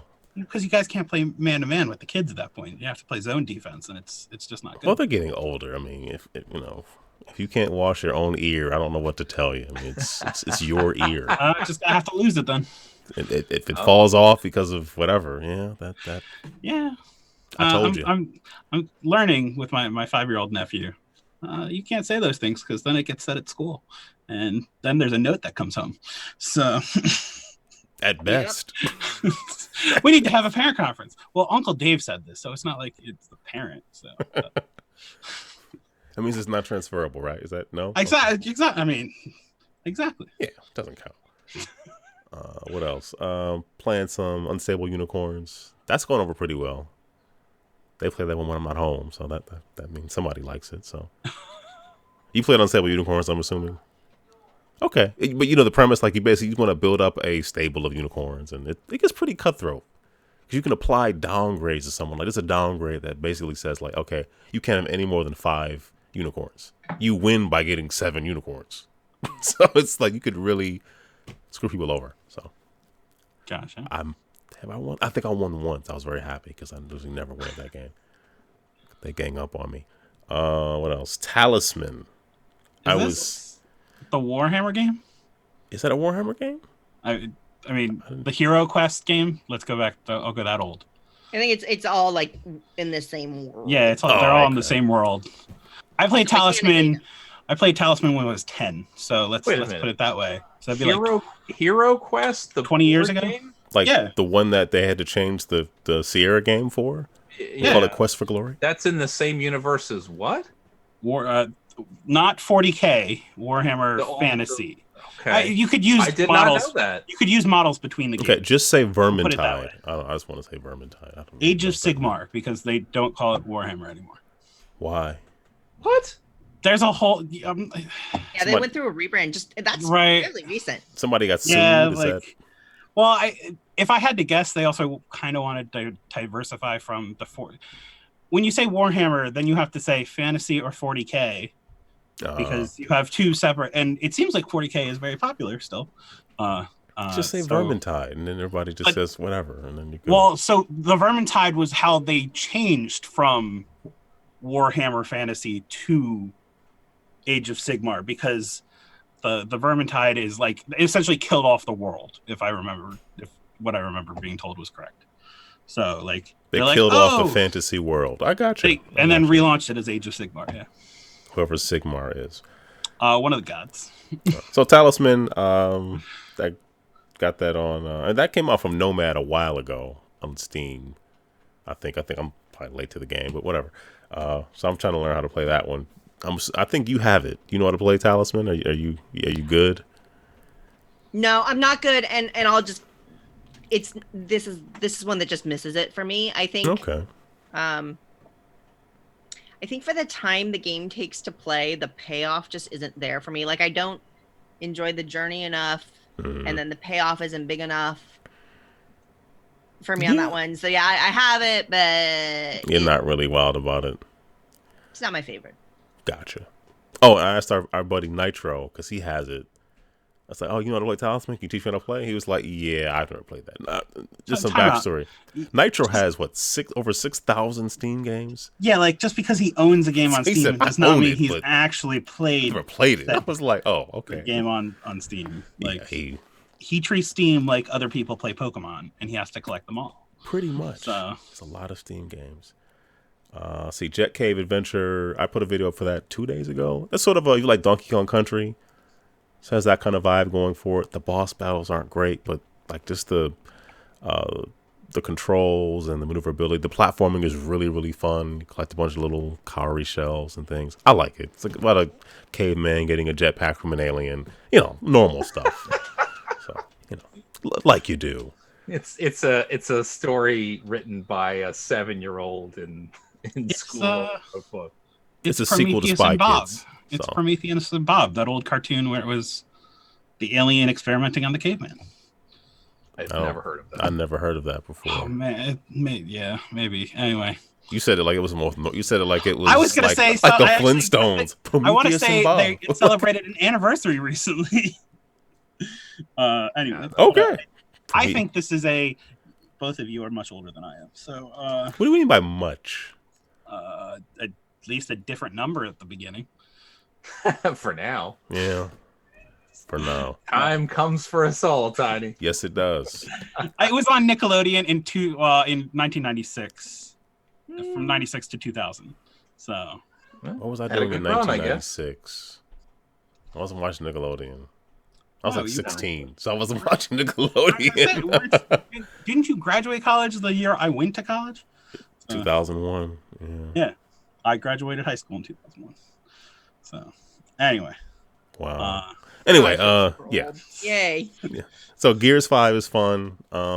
Yeah, people saying open world, need to stop saying that. There's open environments in Gears 5. It is not open world at all by any stretch of the imagination. Open environments. It's the Mafia 2 open world. Yeah, that's all I've been hearing is the open environments that do exist for practically no reason. For you just to go. There's power-ups and stuff that you can. Yeah. There's like Jack stuff you can get to improve him, and it's still, I don't know. I'm doing like everything just because I don't know. You should, but like we said last year, you will not run into an enemy in the open environment world. Whatever. Only where you see cover and where you're supposed to. You have to enter an instance for an enemy to pretty much to become or to generate. So, which is what you'd expect from Gears. So, I was going to ask you, how far are you into Gears? I'm in Act 2. I'm in like the snowy part, so I'm just doing all the stuff in the snowy part. Okay. Someone gets introduced, I think, between 2 and 3, and I don't know if it's someone from Judgment. I'm not playing that game to find out, so I'll just never know. I don't know why, but I've always felt like I'll go back to that. No, you're not. I played one level of it. I was like, I don't know. Yeah, it wasn't good. Play some City Hunter and the Curse of the Mayan on Switch. That has it's a platformer. You're like, I don't know, you have like a whip or whatever, and you're exploring. It's pretty fun. Kind of reminds you of like Montezuma's Revenge, like that. So okay. It's pretty fun, and I don't know how to pronounce it. Mutazione. It's a adventure game. Played on a little bit on PS4. The story is kind of interesting. Apparently, like a meteor crashed on some island and mutated all the people there. So they're like, some of them look like animals. There's some weird, like there's some sort of anthropomorphic like plant life. It's weird. So a girl, like her grandfather is dying, so her mother sends her like to finally meet her grandfather on that island, and like, apparently no one from the mainland really goes to the island, and she's going there to sort of like discover like what her past is that her because place there's in it.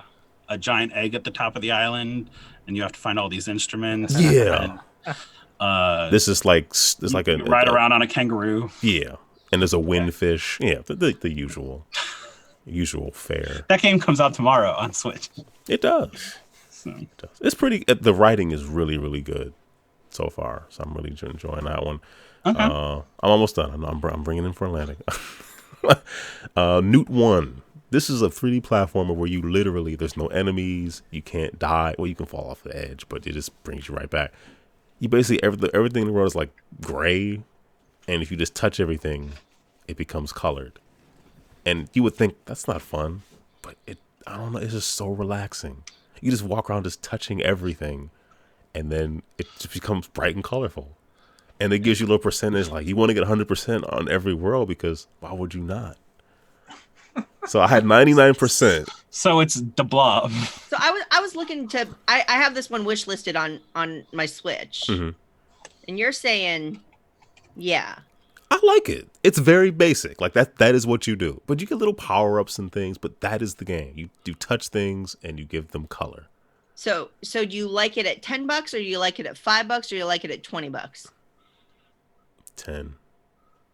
Okay. Is 20 what they're asking? No, I don't know. I actually don't. I don't know. I'm gonna say I got it in for review. I don't know. Steam, or on Steam. So It's on everything, but yeah. It's fun. It's very basic. It's but pretty fun. And Box quote: "It's basic." It's basic and fun. Suzanne likes it. She might. Suzanne, another thing that you mentioned was Aeon's End. I just did started the tutorial before we started recording. The co-op nature of that really intrigued me. I like kind of co-op games. I don't know. It seems pretty fun. And I'm looking forward to learning it. I think you'll like that one.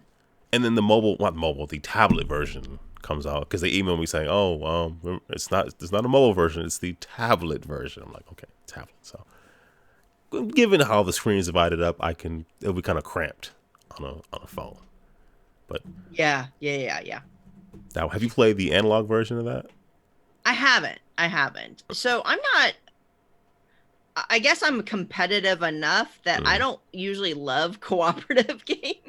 Really? I lose a lot, so I'm like, let's lose together. I'm not a nice person. I think that's why you're here. What people mistake sometimes, but I'm not nice. And I actually really don't like people very much. So wow, write that down. With people, bringing out the truth. Yeah, gotta be honest. We're really honored that you're here. Co-op games. I don't purchase a lot of co-op games, that's for sure. And then I don't play a lot of co-op games. You don't have Pandemic then? I don't. Oh, have you played Pandemic? I've played it. I don't want it. But this is the thing. So games that I don't like as like a cooperative interpersonal thing, I will sometimes like the app better. And so Aeon's End, Pandemic's a great example. I'll play Pandemic on my tablet. Gotcha. And have a great time. But you won't want to play it.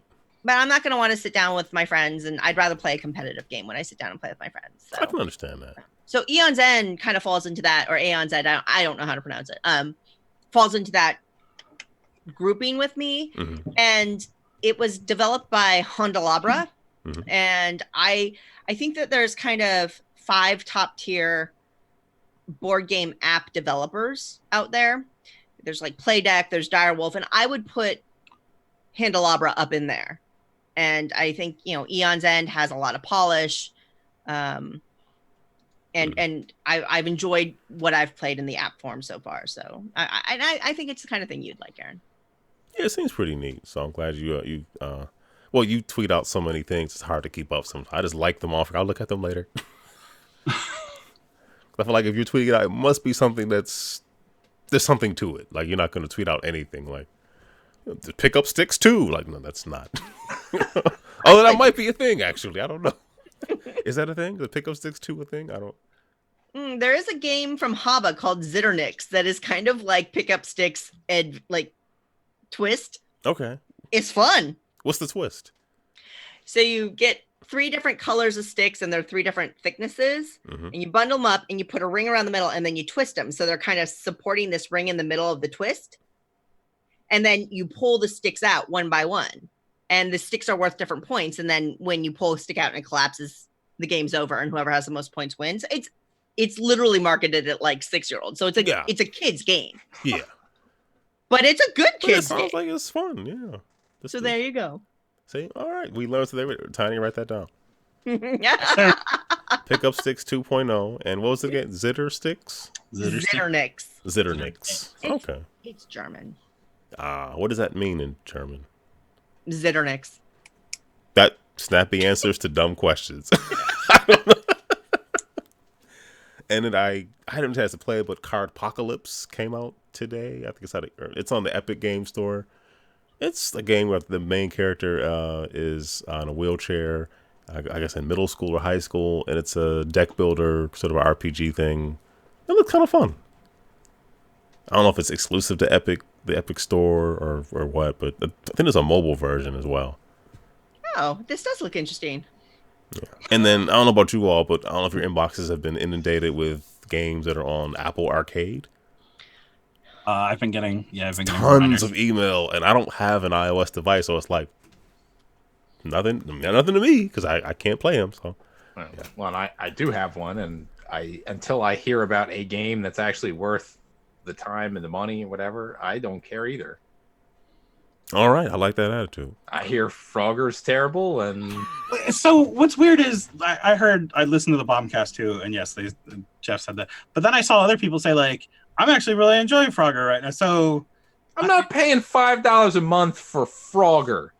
Like no matter how good it is, $5 a month you're paying for 100 to have access. I mean, it's the Game Pass discussion all over again. Pretty much. Like and as soon as one game comes along that I value at something more than $5, Mike, name one other game on Apple. I heard that Oceanhorn 2 is going to be exclusive to... Name one that's released on Apple as part of the program today. Already? Nothing. Yeah. As far as I know. Well, right, because all we know is the one that you heard on the Bombcast. Like, I think... Well, no, I know there's a lot more. There's but like, a lot of them. what I looked at, Oceanhorn 2 looks really cool.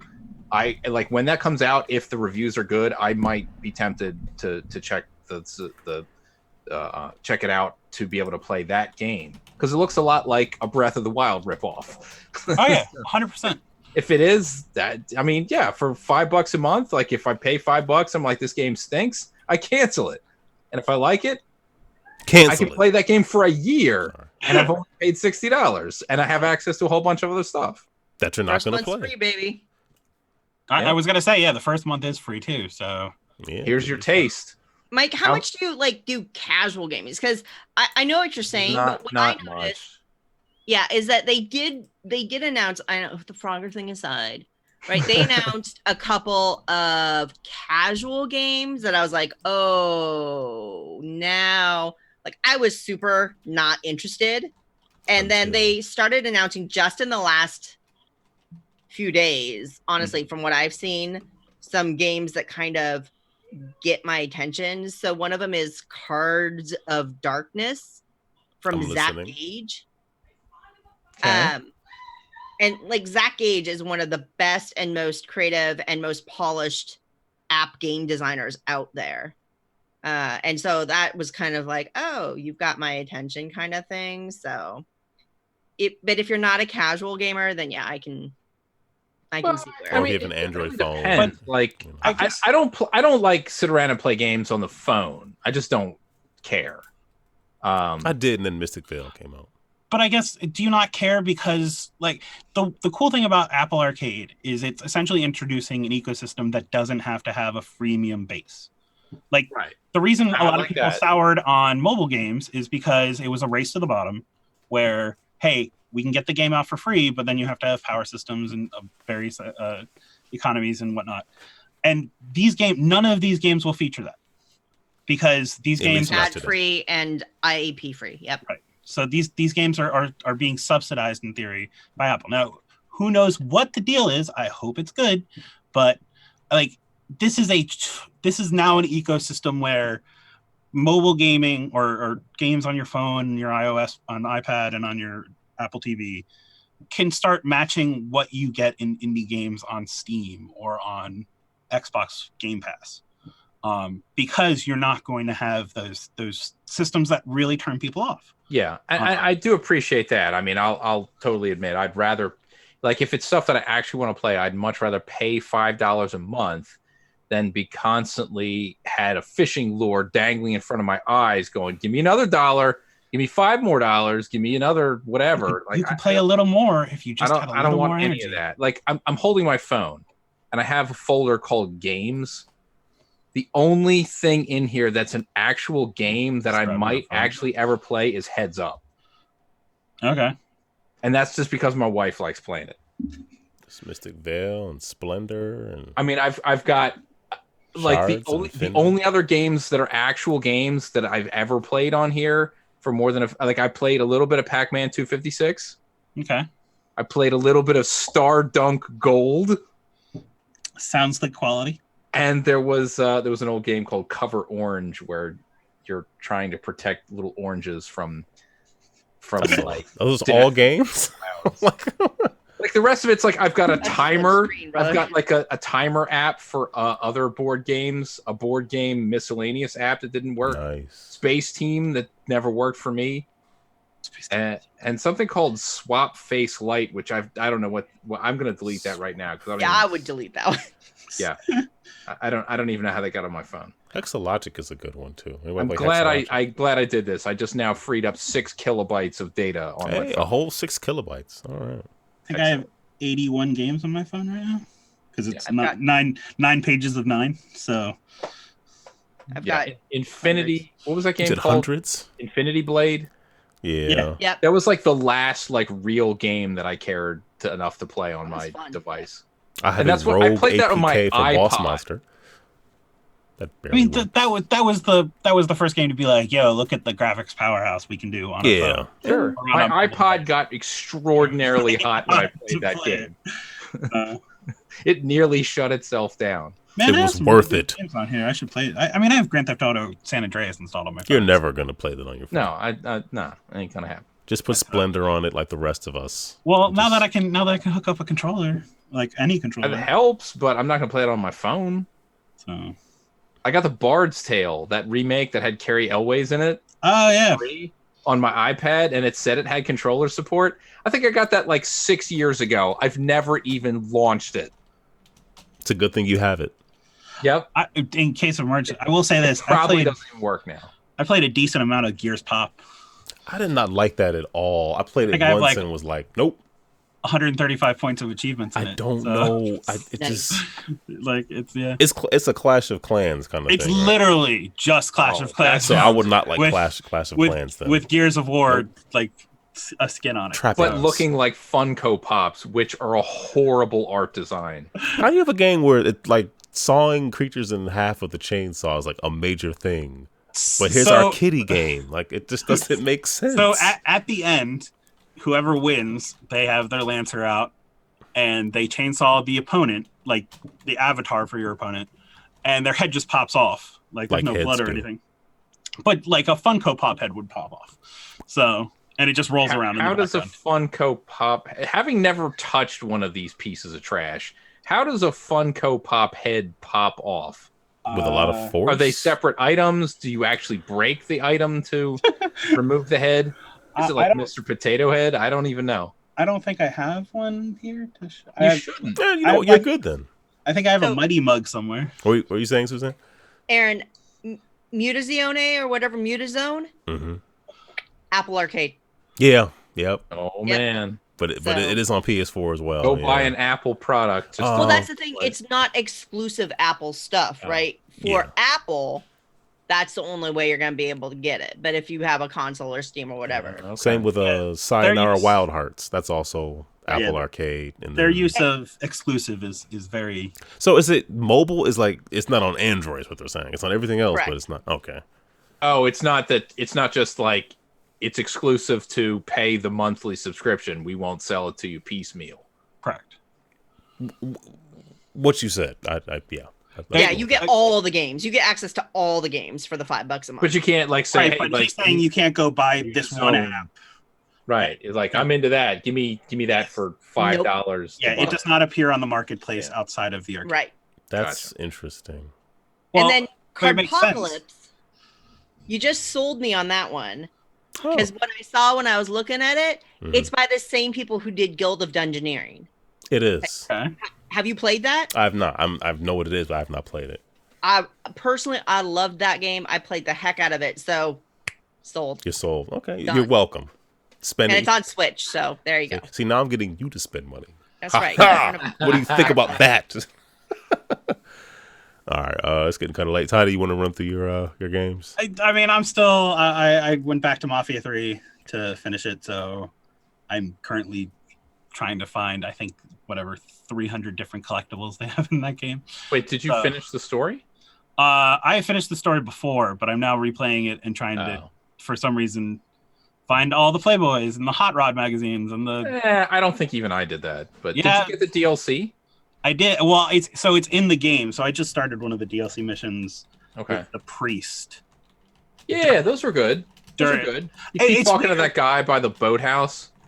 Yeah, but I mean, it's weird because it's like it has a Batman Arkham Origins. Yeah, Like, it was a weird new mechanic. crime the rest of the zone game didn't mechanic where it's like Yeah.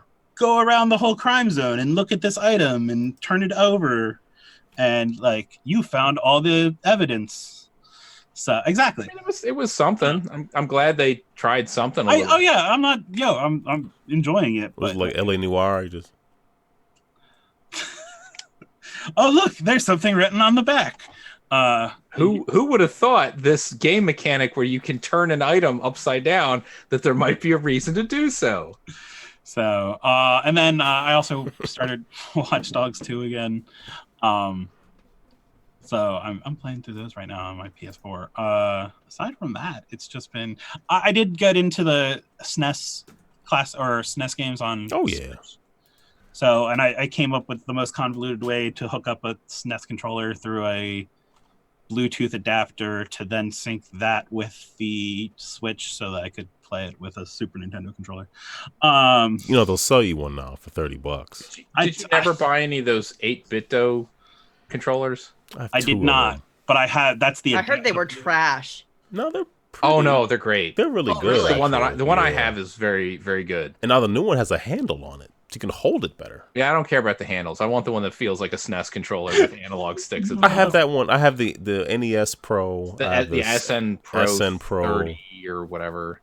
Yeah, I got the Super Famicom color one. Buttons feel very authentic, pretty accurate. I mean, as far as lag, I don't. I mean, it even has the gyroscope necessary to play like Breath of the Wild or whatever. So it was my go-to controller even for that game when my Pro controller batteries died. Yeah, so you got the Super Family colors, Yeah, but I got the first one, which doesn't really feel good anymore. Purple that I'm used to from the United States. Gosh. Why did they not give us this? Concave. I This love is those objectively concave better. X and Y buttons. Hmm. They feel good. Now, Aaron, when you said the new one has a handle on it, or has handles on it, I automatically went to it had a handle on it. Of course you did. It has wings or whatever. So that I should have said, I should have said grips. a grip. Yeah, a grip it's would have been a more accurate word. So, Remember the prototype PlayStation 3 controllers, the Batarangs? Batarang. That was pretty bad. Yeah, those had mega handles on them. So, but yeah, I mean, so I've also been playing through some of those. Like, I don't know, I have a Switch Online subscription through like 2022. So I play Smash. Yeah, so it's fine. But being able to play Super Metroid or Link to the Past when I want to, It's awesome. And you can rewind when you die. Yeah, I got to the first level of Super Ghouls and Ghosts doing that. Just get good. So like, Wait, you've never otherwise beaten I a have level? No, I just wanted to get through without dying, and then How far have you ever gotten in Super Ghouls and Ghosts? maybe like maybe call him out on this. Right now, I did the first stage. I did the second stage on the ship. Maybe the fourth stage. I mean, it's not an easy game. No, it is not. The best I ever did, I played through the entire game the second time so that you have the opportunity to beat it for real. Of course. And I could not restart beat the final boss with the one weapon that you have to get the real ending. The only weapon I can use to actually beat him is that arrow that fires high enough to hit him in the face. Yep. So after fighting him for like a half an hour straight, I was like, you know what? I don't care. I'm going to go and I'm going to get that arrow weapon. I'm just going to kill him again and get the bad ending again, even though I played through all day long to get through the game twice. Because there's no saving. It's just, that's why those games, I just don't. Why do that's they what do save that? states are for, though. Fair. That's what an off button is for. I'm done. Well, that's the off button on the carrying module in your brain. Yeah. Well, obviously. Yes. Just say I don't. Yeah. And then the last thing, and I probably should have brought up earlier, but upstairs is the Sega Classic Mini or whatever Sega. Oh, you got yours? I did. I think I canceled. Amazon mine. didn't even want to ship until today. They're like, "You're getting it next week, you dummy." So, I mean, I'm looking forward to poking it and seeing how you can put other stuff on it. I'm tempted to, once I do get it, to get the Tower of Power and get all the little other mini stuff to just add on to it. Because you have it there. actually. Yeah, literally right there, the real one. So, the real one. Oh, the real. So you're good. So behind you, yeah. So right there. But I would much rather buy 6-button controllers than plastic pieces of trash. Yeah, why do they have the 3-button ones in there in Street Fighter? Like that? Because they made a deal with 8-Bit Dough. Yeah, to be the official vendors for 6-button controllers in the North American market. So, which might be cool to have just for like the PC. I mean, they're USB and all, you know. I mean, it also seems to support a lot of USB controllers. So, like, cool. I mean, I might use the Sega Saturn one works. Exactly, use one of the Sega Saturn ones on it. Yeah, I've been seeing people say other ones are. So anyway, so that's really it. So everything else getting back to normal. So we're gonna just breeze through this stuff. So, some pictures leaked or some plans leaked. Well, was it a concept video for like GameStop's new layout or whatever to try to bring themselves back into relevancy? Well, so there's two things. There's the concept, and then there's actually a test in Idaho, Iowa, something that starts a very with large market. A valve. Yeah, some place where no one's gonna visit. What'd you say, Suzanne? It's an actual video, right? Yeah, like but it's an actual store. Like they've maybe it's Idaho. It has to be Idaho. It's one of the. Why would it have to be Idaho? It's got to be some place where there's going to be such low traffic that it's not going to look like trash in 3 days. Not only that, but it's also, I remembered it was one of the states that starts with a vowel. So I'm going, and it's not an A. I'm almost certain it starts with an I. So Iowa, Idaho, Illinois. Am I forgetting anyone else? Jehovah starts with an I. Jehovah does not start with an I. It does not. Anyway, but anyway, yeah, it's a small test market. I mean, it's an again, I don't know. We've talked about this before. The championing of the death of GameStop is going to really suck for people who don't live in super urban areas to be able to get access to games. Or people who have a job at GameStop, who that too. It's people's jobs. Yeah, but I mean, in any case, like when corporations do stupid things, it's like, how many band-aids should the public put on to keep jobs for low-level employees for terrible corporations? It's like, no. Like, let's help you find a job at a place that isn't trash. How about that instead? But I don't want GameStop to go away. That's not my point. But I think this concept is they're throwing a lasso to try to catch the moon. This is one of the weirdest ideas I've ever seen. And I can't believe how many people on the internet think it's like, oh, what a great idea. Let's have all the GameStops around the country buy a bunch of old CRTs and set up Super Nintendos and Xbox. Like, well, but it's the experience market. It's the idea. It's what toys. For who? Children don't care about this. They don't. Understood, but the Lego store doesn't only work as an experience market to children. Like this is the idea of what where Toys R Us could have pivoted for how they were going to change and how they were going to adapt to online marketing, because it's the experience. It's to be able to go in and touch the product you're looking at and have a social engagement. I mean, it's how you saw cafes and board, even my local store, Days of Nights, changed as they started going through this back in the 90s, where they introduced a whole gaming club as the back part of the store. It's this idea is how you get people back in, because this is how you distinguish yourself, thank you, from the online experience of, oh, I'm just going to go buy it on Amazon. Or I can... Do we have any evidence, though, that these stores are all in malls? Do we have any evidence that this isn't just going to become babysitting 101, where all of a sudden you end up with a bunch of 9 and 10-year-olds wreaking havoc and playing machines because their parents want to go shop on their own? And, I mean, that's been GameStop for broken controllers and TVs that are we're not talking about stuff sure, one of the screens they in the video they showed a modern thing, sit down on a rubber couch and play some modern games. I love rubber. But then they're look in the back. We've got a whole bunch of colossal CRTs with a chair 6 inches away. It's good for the Who eyes. wants to play a game like that close? But and how long is that going to? It's not. I think they were that close because they were tucked into the table. Not, hey, you can't move this chair out. No, it's that they don't need TVs that big, because there's no reason for them to be that big in that kind of environment. They should be 20-inch screens, not 27-inch. I mean, it's brutal. It should be 20-inch screens, 4-player GoldenEye. I see. That's 3 what inches I think on the this TV. is. Yeah, this is what this is for. Is for Golden. It's for a 4-player. Smash Brothers is going to work much better on that TV than it's going to work on your 20-inch example.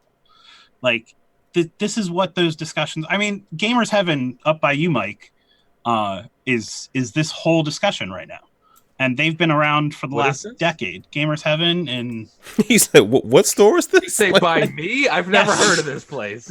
Anyway, they're one of our partners. They're doing pretty well. Where are they? I just saw this. I'll send you the address after. Okay. They're also going to be at GameSwap this weekend. They have okay. I just saw that Scoop was put. Aaron will refuse to review a game if he's already heard of it. That's funny. The bigger issue is going to be is, for example, the mall stores you brought up don't have the space to renovate like this. No, they don't.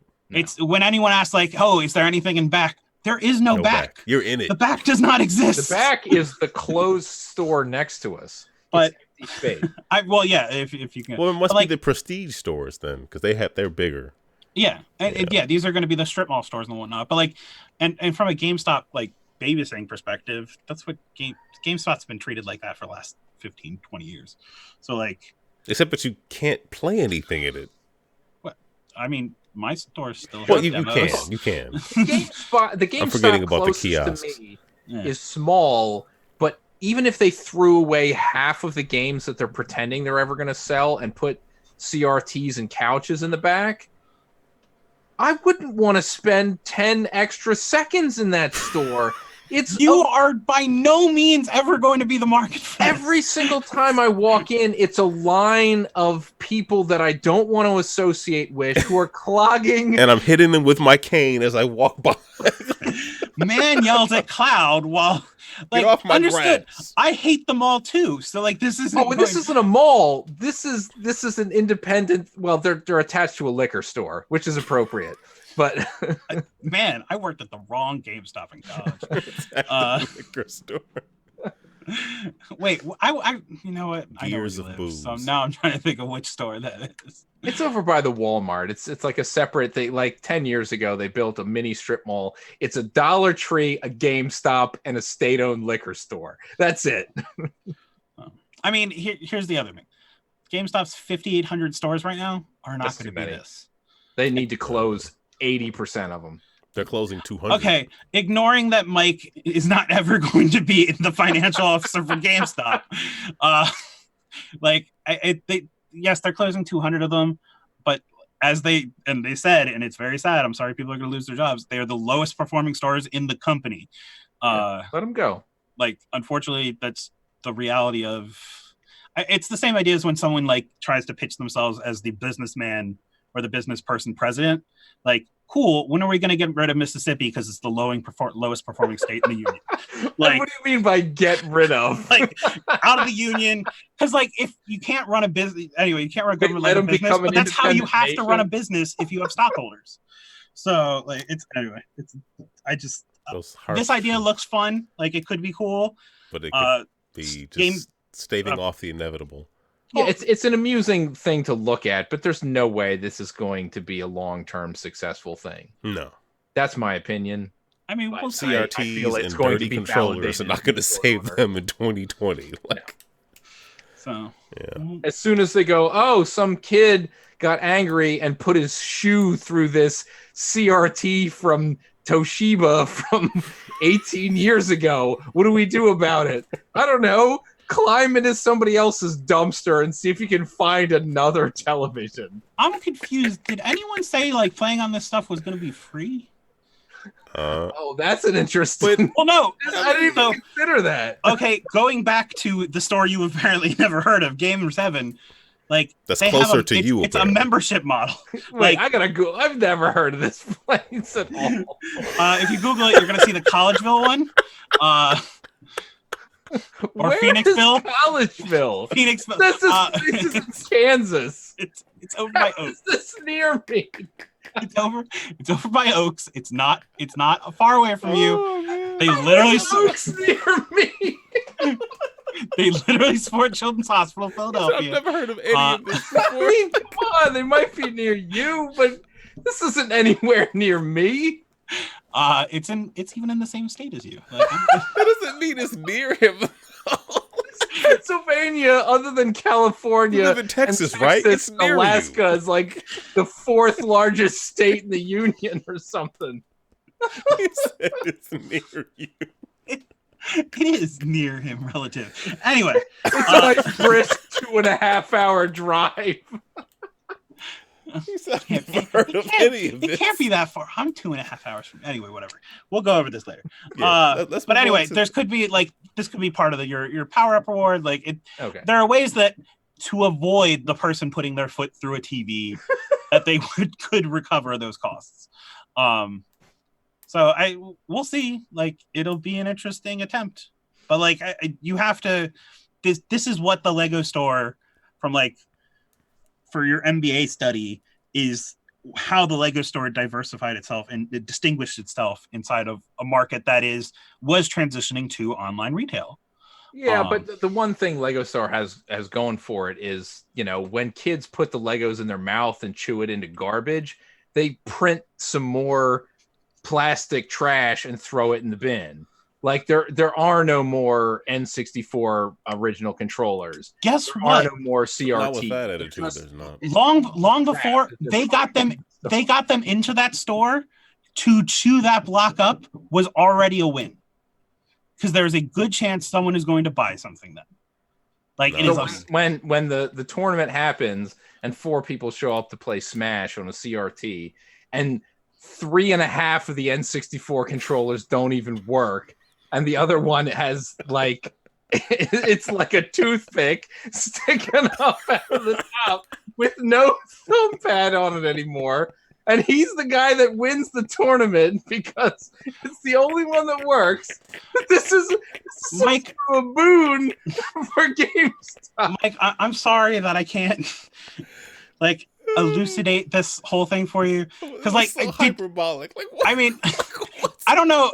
I because you don't go into Microsoft stores either. Microsoft stores. I would if I had one. I looked it up. They're very far away. The KOP is probably your lowest. No, Mike. They're right close. They're across the street. I promise. It's here.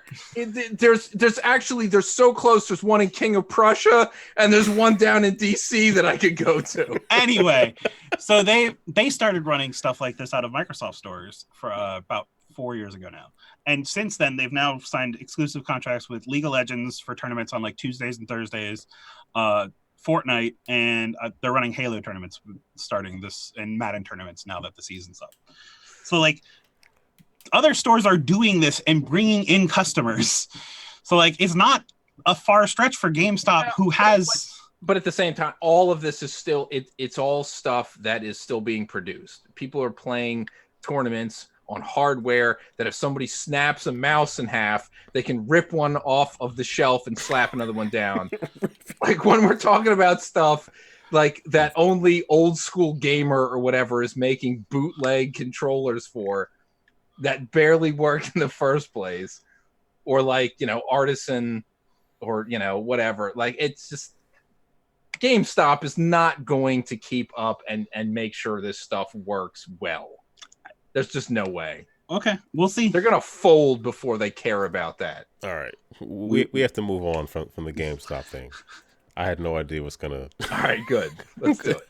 Well, why don't we just move to the wrap up? Why don't we just wrap up the show? We'll get. You don't want to talk about E3 and its experience domes? I'm so disappointed. And it's what do they call it? Q-tertainment.